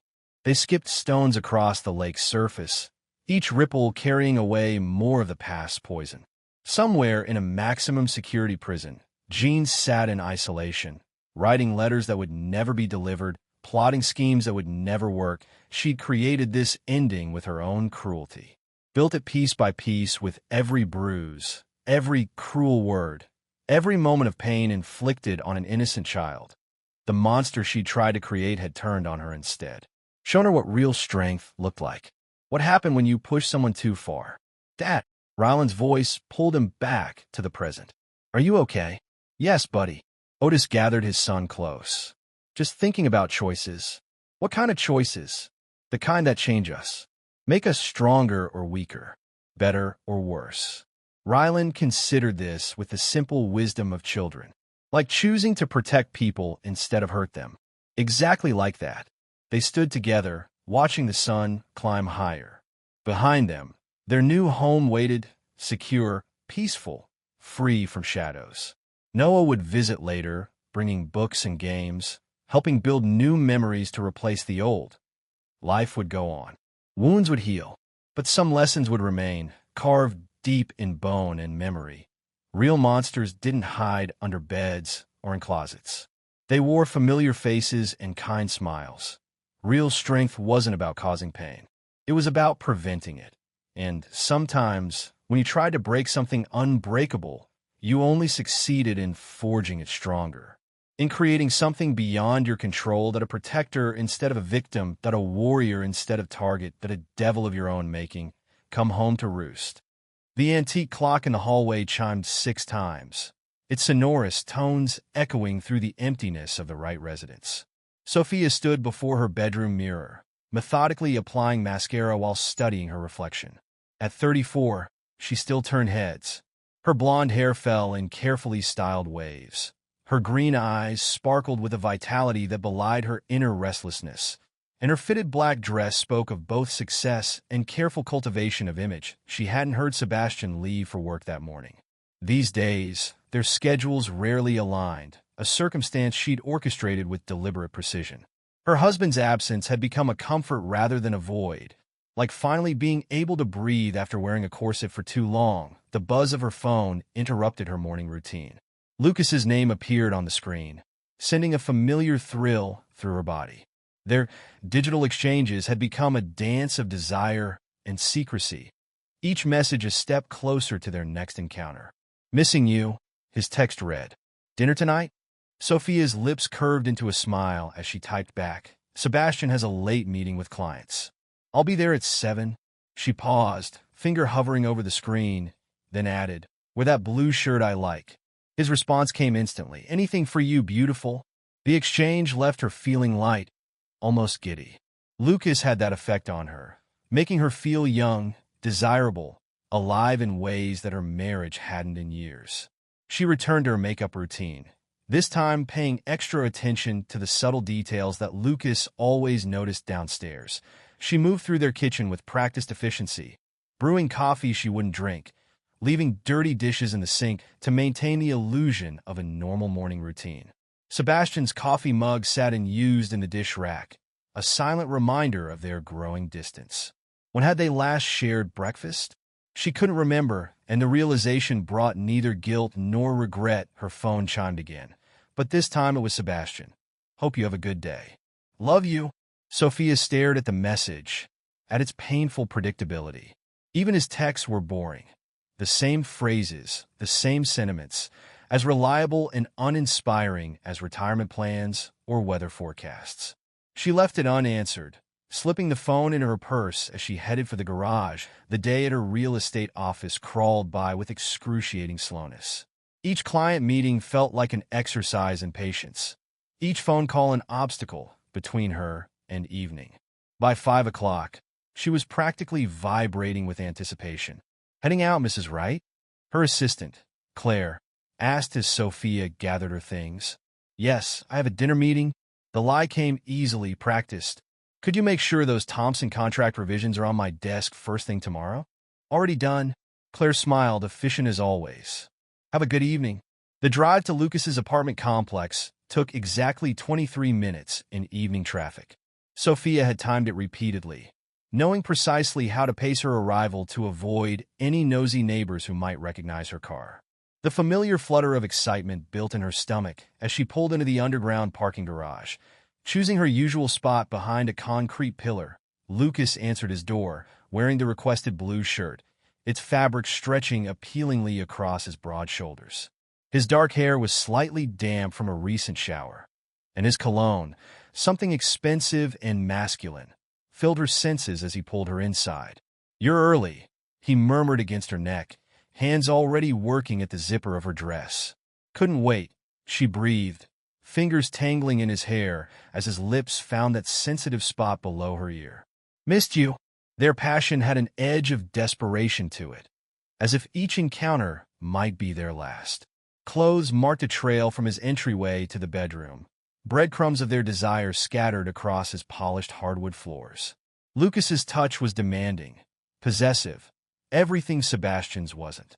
Where her husband's careful lovemaking had become a tepid routine, Lucas set her skin on fire with each caress later. Wrapped in his Egyptian cotton sheets, Sophia traced patterns on Lucas's chest while he played with her hair. These quiet moments after their passion had begun to mean as much to her as the physical intimacy. "You should leave him," Lucas said suddenly, his voice rumbling beneath her ear. Sophia's hand stilled. "Lucas, I'm serious." He shifted to look at her, his hazel eyes intense. "This sneaking around, these stolen moments, don't you want more? Don't you deserve more?" "It's not that simple." She sat up, drawing the sheet around herself like armor.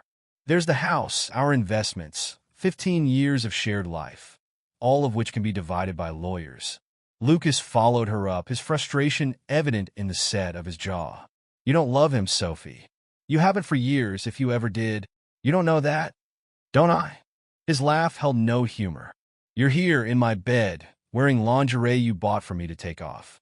Everything about your marriage is a facade, and we both know it." Before she could respond, her phone chirped. Sebastian's name on the screen sent an unexpected chill down her spine. "Coming home early. Thought we could have dinner together. Your choice of restaurant?"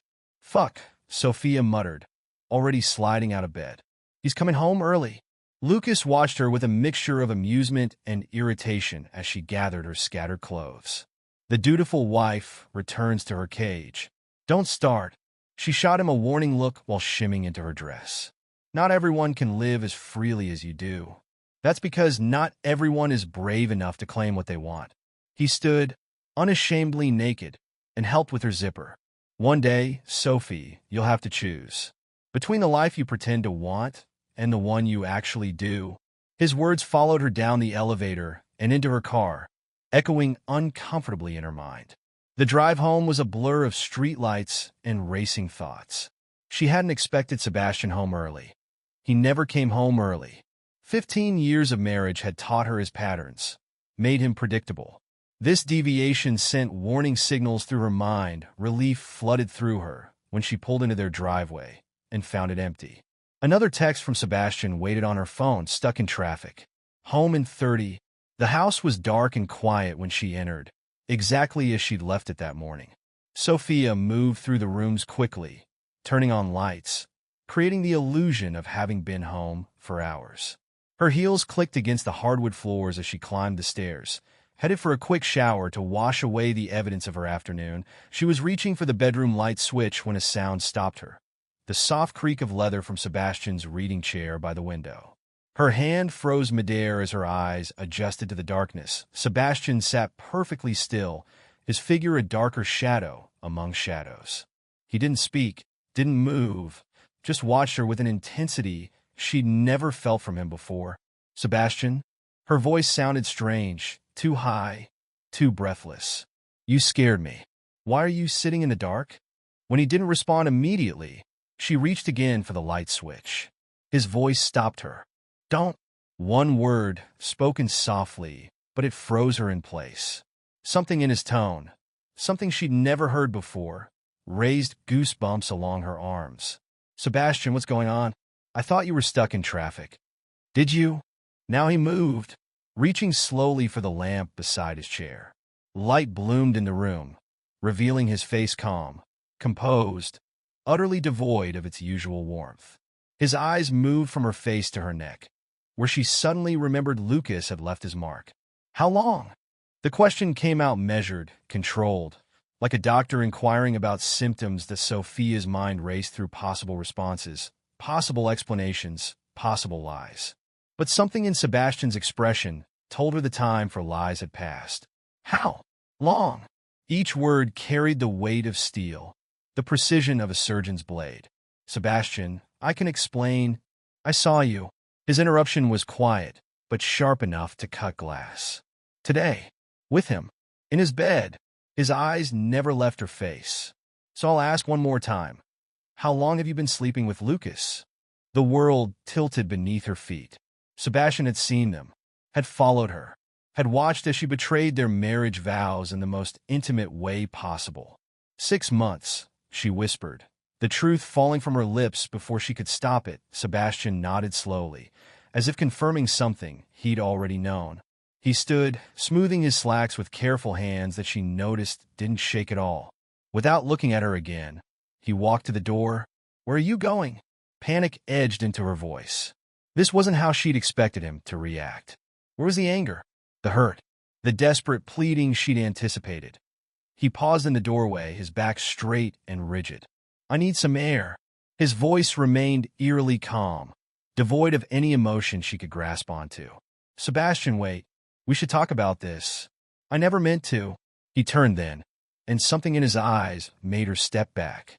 For just a moment, something dark and foreign flickered across his features, something that didn't belong on her mild-mannered husband's face. Then it was gone, replaced by that unsettling calm. "There's nothing to talk about, Sophie." He used her nickname like a weapon, precise and cutting. "You've made your choice. Now we both have to live with it." The front door opened and closed with a decisive click, leaving Sophia alone with the echoes of his words. She sank onto their bed, her legs unable to hold her any longer. This wasn't how it was supposed to go. Sebastian was supposed to fight, to cry, to beg her to stay. His quiet acceptance felt wrong, dangerous. Somehow, the days that followed settled into an unsettling routine. Sebastian moved into the guest room without discussion, his clothes and personal items disappearing from their shared spaces like he was slowly erasing himself from her life.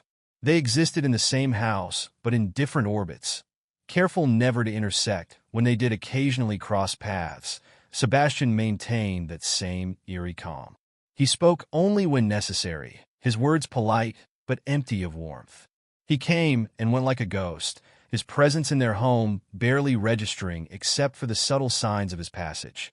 A coffee cup in the sink, the sound of the shower running at odd hours, the whisper of footsteps in the hallway late at night. Sophia told herself this was better than fighting.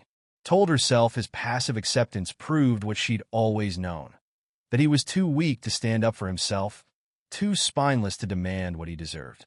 The guilt that had initially plagued her faded like morning mist, burned away by Lucas's passionate embraces and Sebastian's apparent indifference. Life continued.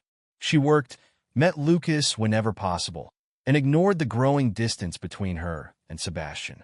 If sometimes she caught him watching her with that same strange, empty expression he'd worn the night he discovered her affair, she pushed the discomfort aside.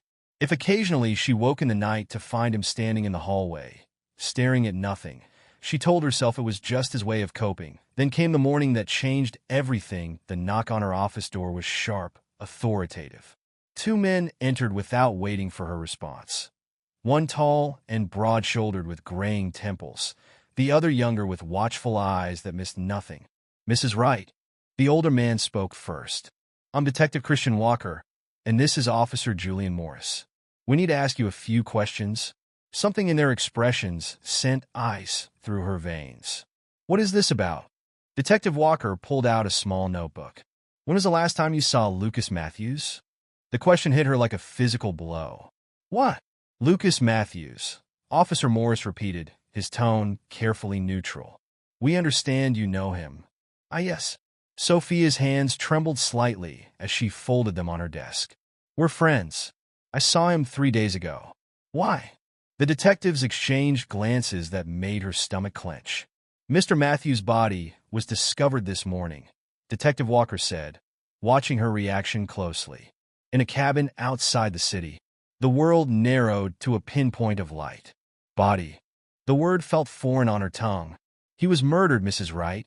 Walker's eyes never left her face. "Rather brutally, I'm afraid. The cabin where he was found is registered to your husband's family." Sophia's mind spun like a broken compass. Sebastian's family cabin, where they used to spend summers in the early years of their marriage. Where Sebastian still went sometimes to think. "That's impossible," she whispered, but even as she said it, memories began to surface. Sebastian's unnatural calm after discovering her affair, his late-night absences, the strange light in his eyes when he watched her.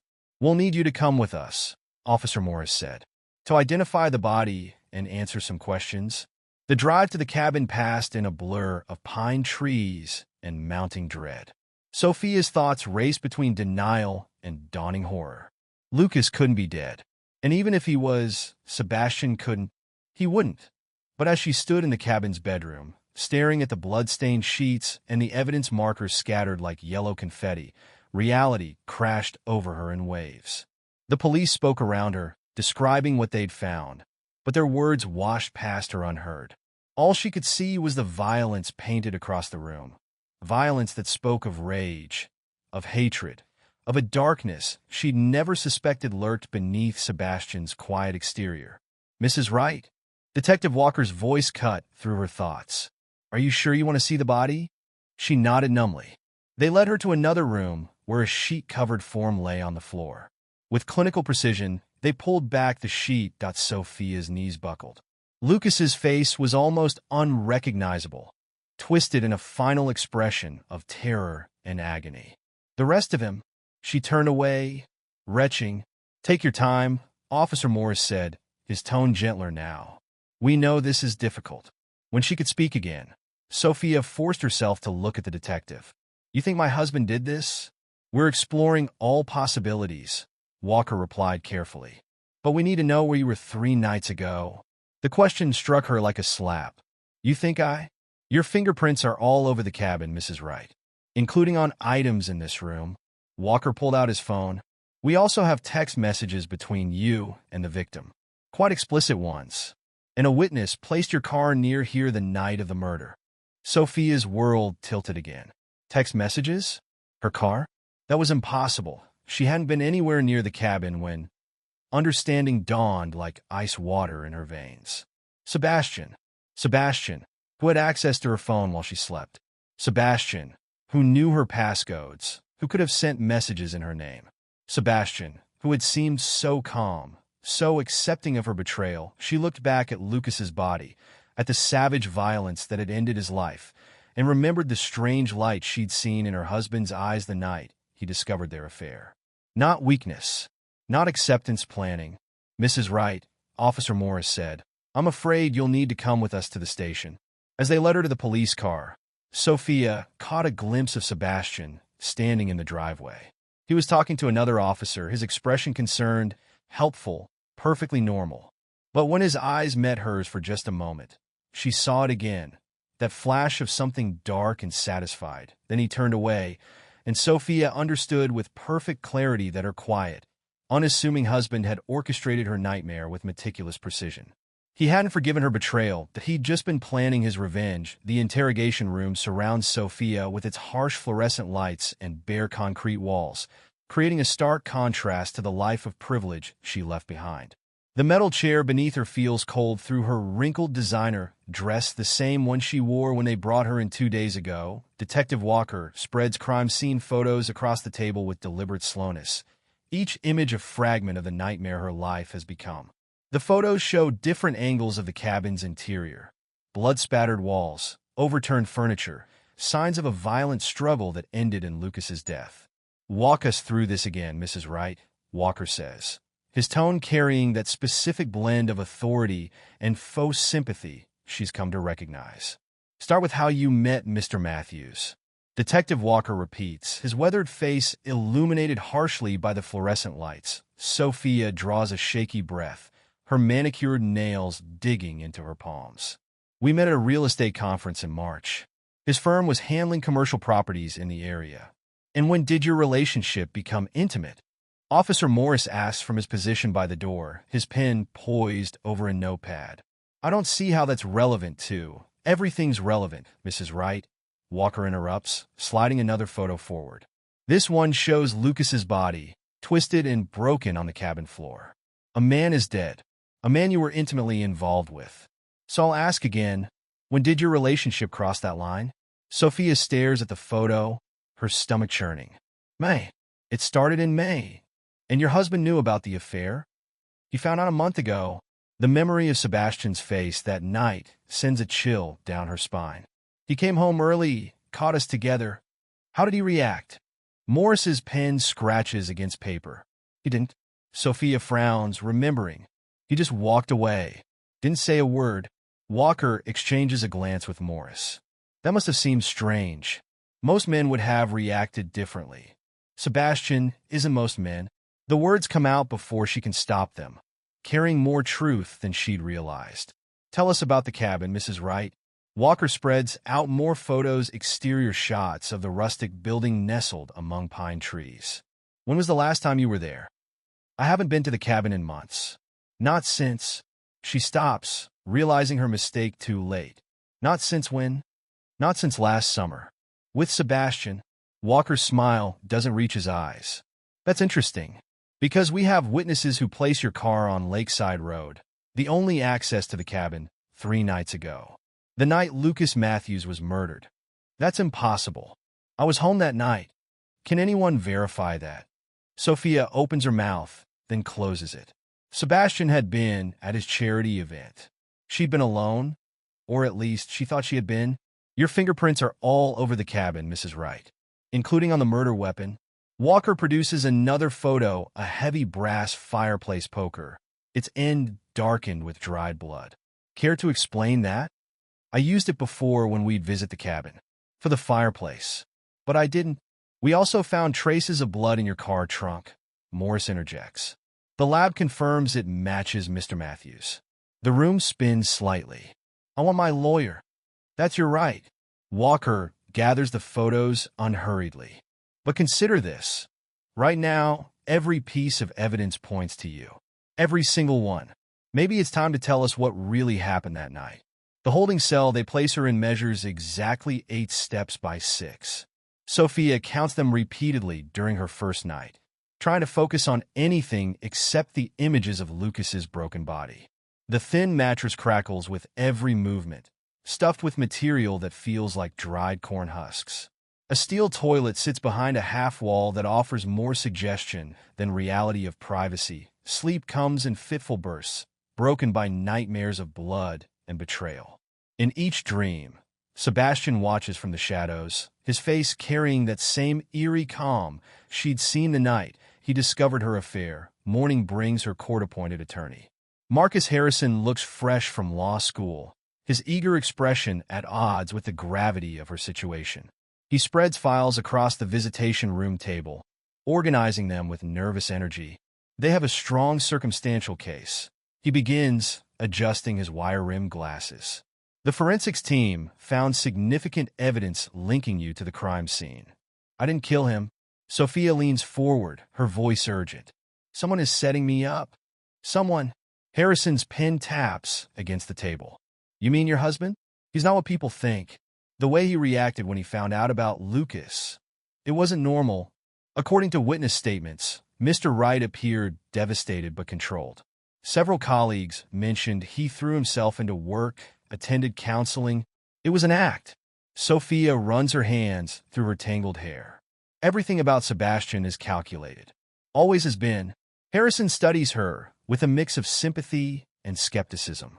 Mrs. Wright, Sophia, I need you to understand something. Your husband has an alibi that's practically bulletproof. The Anderson Foundation Charity Gala had over 200 guests, including the mayor and half the city council. There are photos, videos, sworn statements from dozens of people who interacted with him throughout the night. Of course there are. Sophia laughs, a sound edged with hysteria. Sebastian never leaves anything to chance. Never.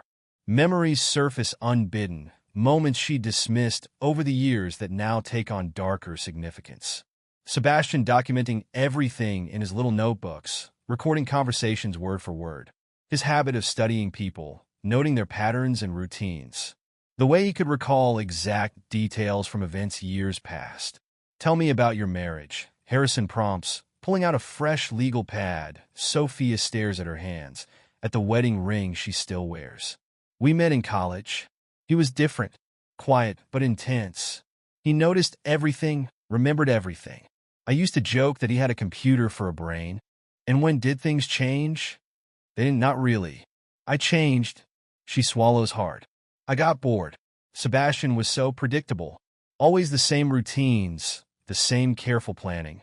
Until the night he caught me with Lucas. He just stood there, watching us. Then walked away without a word. She meets Harrison's eyes. Who does that? Who catches their wife in bed with another man and just walks away? Someone in shock, perhaps? No. Sophia shakes her head. You don't understand. Sebastian doesn't do anything without purpose. That calm, it wasn't shock. It was something else. Harrison makes a note, his expression thoughtful. The prosecution will argue that your affair gave you motive. That when Lucas threatened to end things, you snapped. Lucas never threatened anything. He wanted me to leave Sebastian, to start over with him. Can anyone verify these conversations? Sophia stops, realizing. Their conversations had always been private. Their meetings carefully scheduled to avoid witnesses. Even their text messages, which she now suspects Sebastian had somehow altered, wouldn't show Lucas's desire for a deeper commitment. Days blur together in a haze of legal meetings and sleepless nights. Each piece of evidence Harrison uncovers seems designed to tighten the noose around her neck. The prosecution builds their case methodically, each detail falling into place with a precision that feels hauntingly familiar. Sebastian visits on a Tuesday, exactly 2 weeks after her arrest. He enters the visitation room, wearing one of his expensive suits, looking every bit the successful businessman and grieving husband. Sophie. He speaks her nickname softly, his face a perfect mask of concern. How are you holding up? Don't. She wraps her arms around herself, creating a barrier between them. Don't pretend you care. I'm still your husband. He sits across from her, his movements measured and precise. Despite everything. Despite what, Sebastian? Despite finding out about Lucas? Or despite framing me for his murder? Something flickers in his eyes. That same darkness she'd glimpsed the night he discovered her affair. But his voice remains gentle, concerned. You're under tremendous stress. The evidence, the investigation, it's natural to look for someone to blame. The evidence? Sophia leans forward, studying his face. Like the blood in my car? The text messages I never sent? The witnesses who conveniently saw my car at the cabin? Sophie, you planned this, didn't you? All of it. You probably started the night you caught us together. Sebastian's expression doesn't change, but something shifts in his posture, a subtle straightening of his spine, a slight tilting of his head. For a moment, he reminds her of a predator assessing its prey. That's quite an accusation. His voice carries a new note, something cold and satisfied, especially from someone in your position. Why? The question bursts from her. If you wanted revenge, why not just divorce me? Divorce? Now Sebastian smiles, the expression never reaching his eyes. That would have been too easy, wouldn't it? You'd have walked away with half of everything we built together, free to continue your life with your lover. A guard appears at the door. Time's up. Sebastian stands, smoothing his jacket with familiar precision. Try to stay positive, Sophie. These things have a way of working themselves out. The preliminary hearing arrives with brutal swiftness. Sophia sits beside Harrison in the courtroom, wearing clothes Sebastian sent from home, another subtle reminder of his control. The prosecution presents their evidence methodically, building their case piece by careful piece. The state will prove, the prosecutor announces, that Mrs. Wright engaged in a months-long affair with the victim, Lucas Matthews. That when Mr. Matthews threatened to end the relationship, she lured him to her husband's family cabin and murdered him in a crime of passion. Sebastian testifies as a character witness, his performance flawless. He describes their marriage, his discovery of her affair, his attempts to reconcile. His voice breaks at just the right moments, his pain seemingly genuine. I blamed myself, he tells the court, eyes downcast. If I'd been a better husband, maybe she wouldn't have strayed. I was willing to forgive her, to work things out. I never imagined she would. He leaves the sentence unfinished, letting the implication hang in the air. Sophia watches from the defendant's table, seeing for the first time how masterfully he has crafted his image, the devoted husband. Wounded but loyal, standing by his wife despite her betrayal, the evidence mounts as weeks pass. Each new revelation seems designed to destroy any chance of reasonable doubt. Her fingerprints on the murder weapon, blood traces in her car, witnesses who place her near the cabin on the night of the murder. Harrison works tirelessly, but each attempt to build her defense meets a wall of carefully constructed evidence. Even her past works against her credit card receipts, showing purchases of lingerie never worn for Sebastian, hotel meetings with Lucas, the gradual withdrawal of money from their joint accounts. They're building a narrative, Harrison explains during one of their meetings. A woman trapped in a loveless marriage, having an affair with a younger man. When he threatened to end things, she snapped. But that's not what happened. The evidence suggests otherwise. Your fingerprints, your car, your phone records. Sebastian set this up. He's patient, methodical. He would have planned every detail. Harrison sighs, rubbing his temples. Your husband was at a charity event with hundreds of witnesses. He has photos, videos, timestamped social media posts. There's no way he could have. That's exactly what he wanted everyone to think. Sophia's laugh holds an edge of desperation. Don't you see? The perfect alibi, the overwhelming evidence against me. It's all too neat, too precise. The trial itself becomes a blur of testimony and evidence.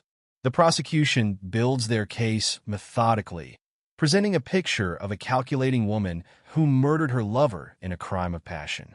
Sebastian's testimony provides the final stroke, his performance so convincing that even Sophia almost believes him. When the jury returns with their verdict, the courtroom falls silent.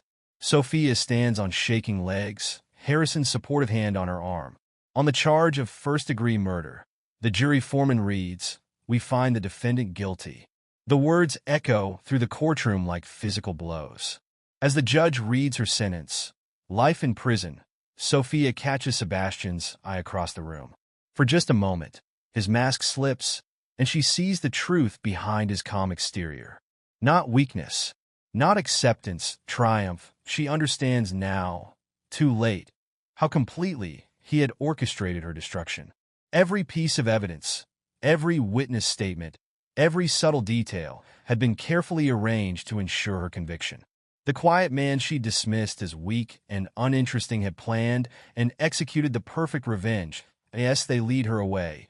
Sophia realizes that Sebastian's true nature had been there all along, hidden behind his mild-mannered facade. She had mistaken his patience for passivity, his attention to detail for obsession, his careful planning for weakness. How wrong she had been. The harsh fluorescent lights of the women's correctional facility cast sickly shadows across the concrete walls. Sophia lay on her narrow bunk, counting the spiderweb of cracks in the ceiling, a habit she developed in the 3 weeks since her sentencing.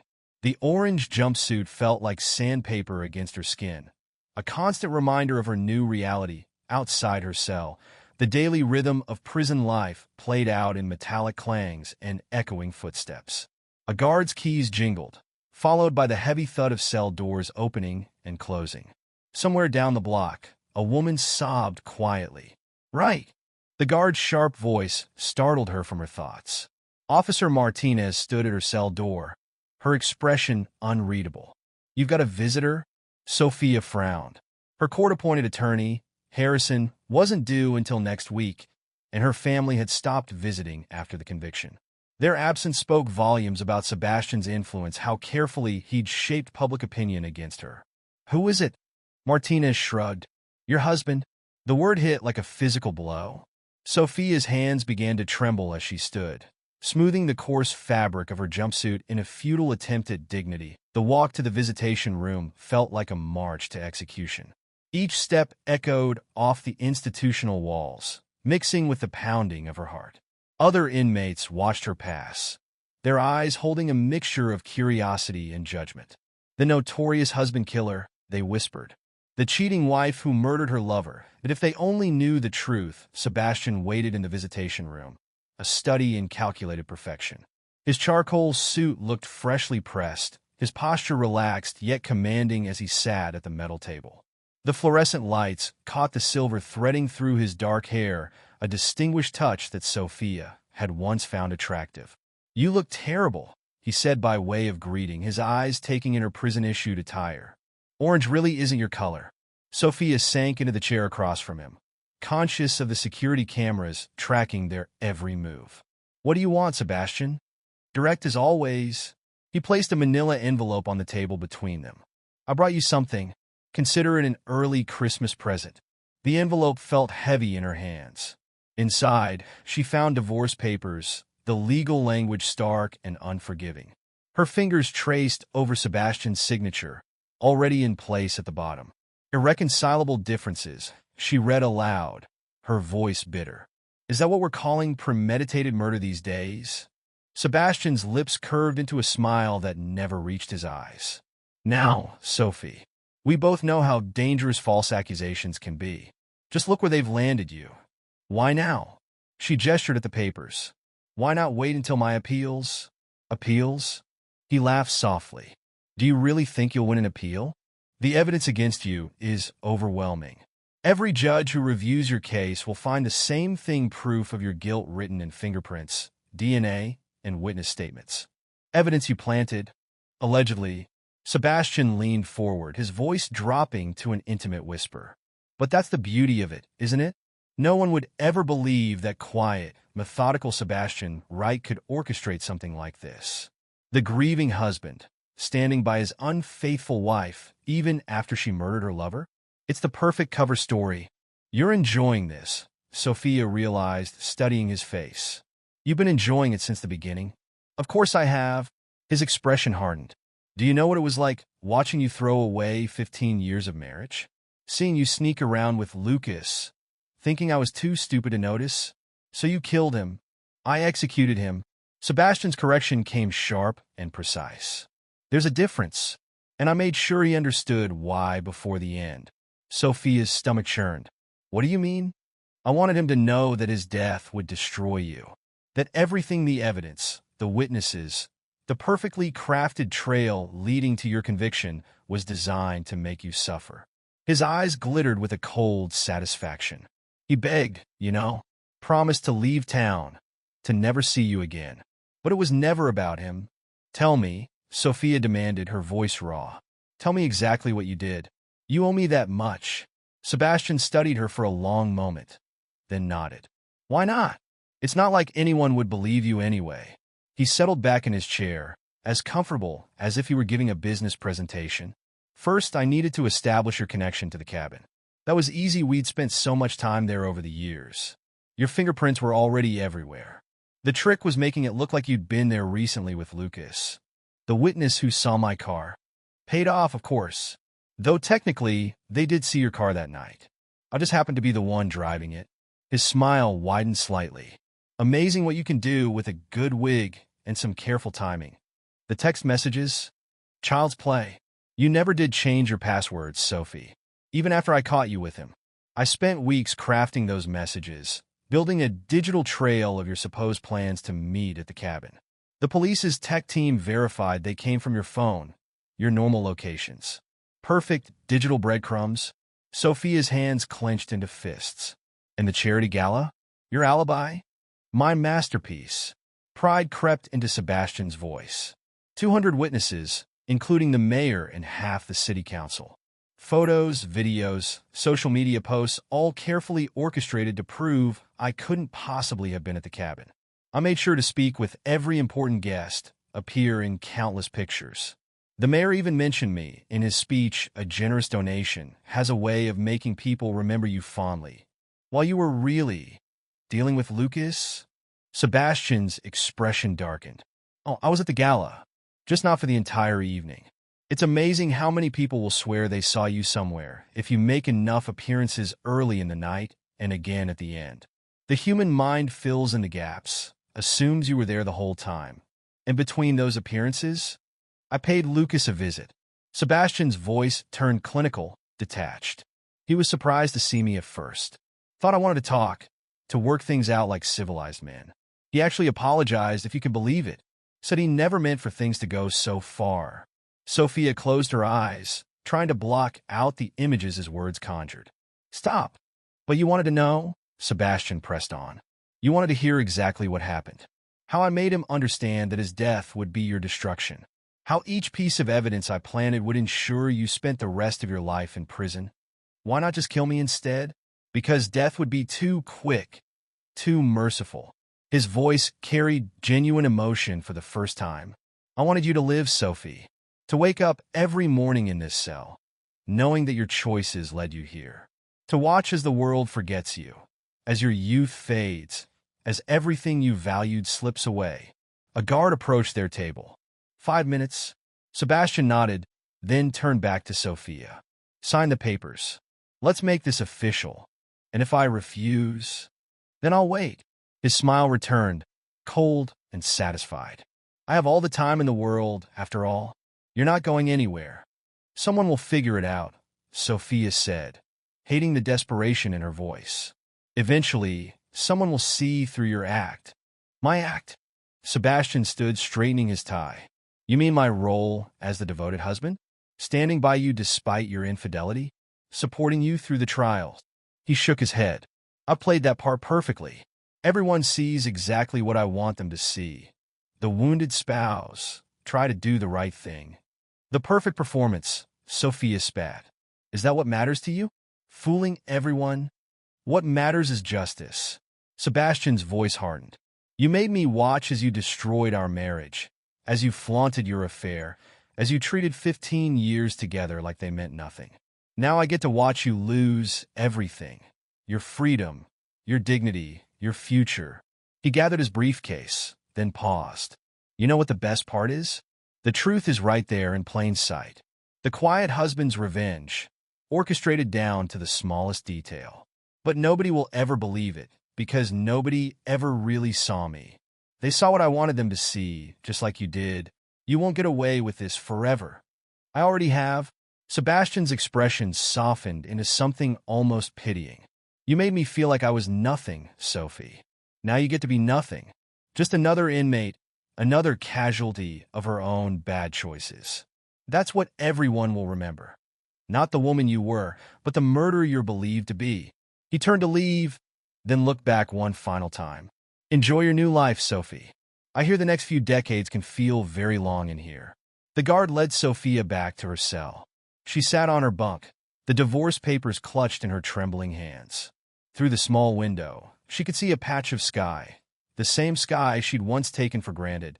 Back when freedom was as natural as breathing, evening fell, bringing with it the hollow sounds of prison life winding down. In her mind, she could see Sebastian driving home to their house, sleeping in their bed, living the life she'd thrown away. While she remained here, trapped not just by physical bars but by the web of evidence he'd so carefully woven, she thought about the quiet man she'd married, the one she'd dismissed as boring and weak. How wrong she'd been. Behind that mild-mannered facade had lurked something dark and patient, something capable of planning and executing the perfect crime. The reality of her situation crashed over her in waves. Sebastian had orchestrated the perfect revenge, not just taking Lucas from her, but destroying her entire life. Every piece of evidence, every witness statement, every subtle detail had been carefully arranged to ensure she'd never see freedom again. Night deepened, bringing no peace. Somewhere down the cell block, a woman began singing softly an old blues song about loss and redemption. Sophia lay on her narrow bed, the divorce papers and sign beside her. Letting the mournful melody wash over her, she closed her eyes, remembering the man she'd married or thought she'd married. The quiet, methodical Sebastian, who documented everything, who noticed every detail, who planned each move with chess-like precision. She'd mistaken his careful nature for weakness, his attention to detail for obsession. Now she understood. Those very qualities had allowed him to craft the perfect revenge, a punishment far more cruel than death. He'd taken everything from her, her freedom, her reputation, her future. And he'd done it so completely, so precisely, that she would never be able to prove the truth outside the prison walls. Sebastian moved on with his life, appearing to the world as a victim who had finally freed himself from a toxic marriage. The true depths of his darkness remained hidden, leaving only Sophia to grapple with the knowledge of what really happened, a truth that would die with her behind these walls, that in the darkness of her cell. Sophia finally understood the full scope of Sebastian's revenge. He hadn't just wanted her to suffer. He'd wanted her to live with that suffering, to wake each morning knowing she would spend the rest of her life paying for her betrayal. The quiet man she'd underestimated had orchestrated her complete destruction. And now she would spend decades living with the consequences of her fatal mistake, not the affair itself, but believing that Sebastian's calm exterior meant he was weak. She hadn't recognized the patient, calculating predator beneath his mild-mannered facade until it was far too late. The sound of the evening guard check echoed through the cell block. Sophia looked at the divorce papers one last time, then slowly, deliberately, began to sign her name. Each letter felt like another nail in the coffin of her former life. Sebastian had won. Not just her imprisonment, but the complete destruction of everything she'd been. Her reputation, her freedom, her future all gone, orchestrated by the man she'd foolishly thought she knew. Outside, life continued. Sebastian would go home, sleep soundly, wake to his freedom, while she remained here, trapped in the cage he'd so carefully constructed, living the nightmare he designed especially for her. The perfect revenge, served cold and calculated, by a man everyone believed incapable of such darkness. In the end, that was Sebastian's true masterpiece. Not just destroying her life, but doing it so completely that no one would ever believe the truth.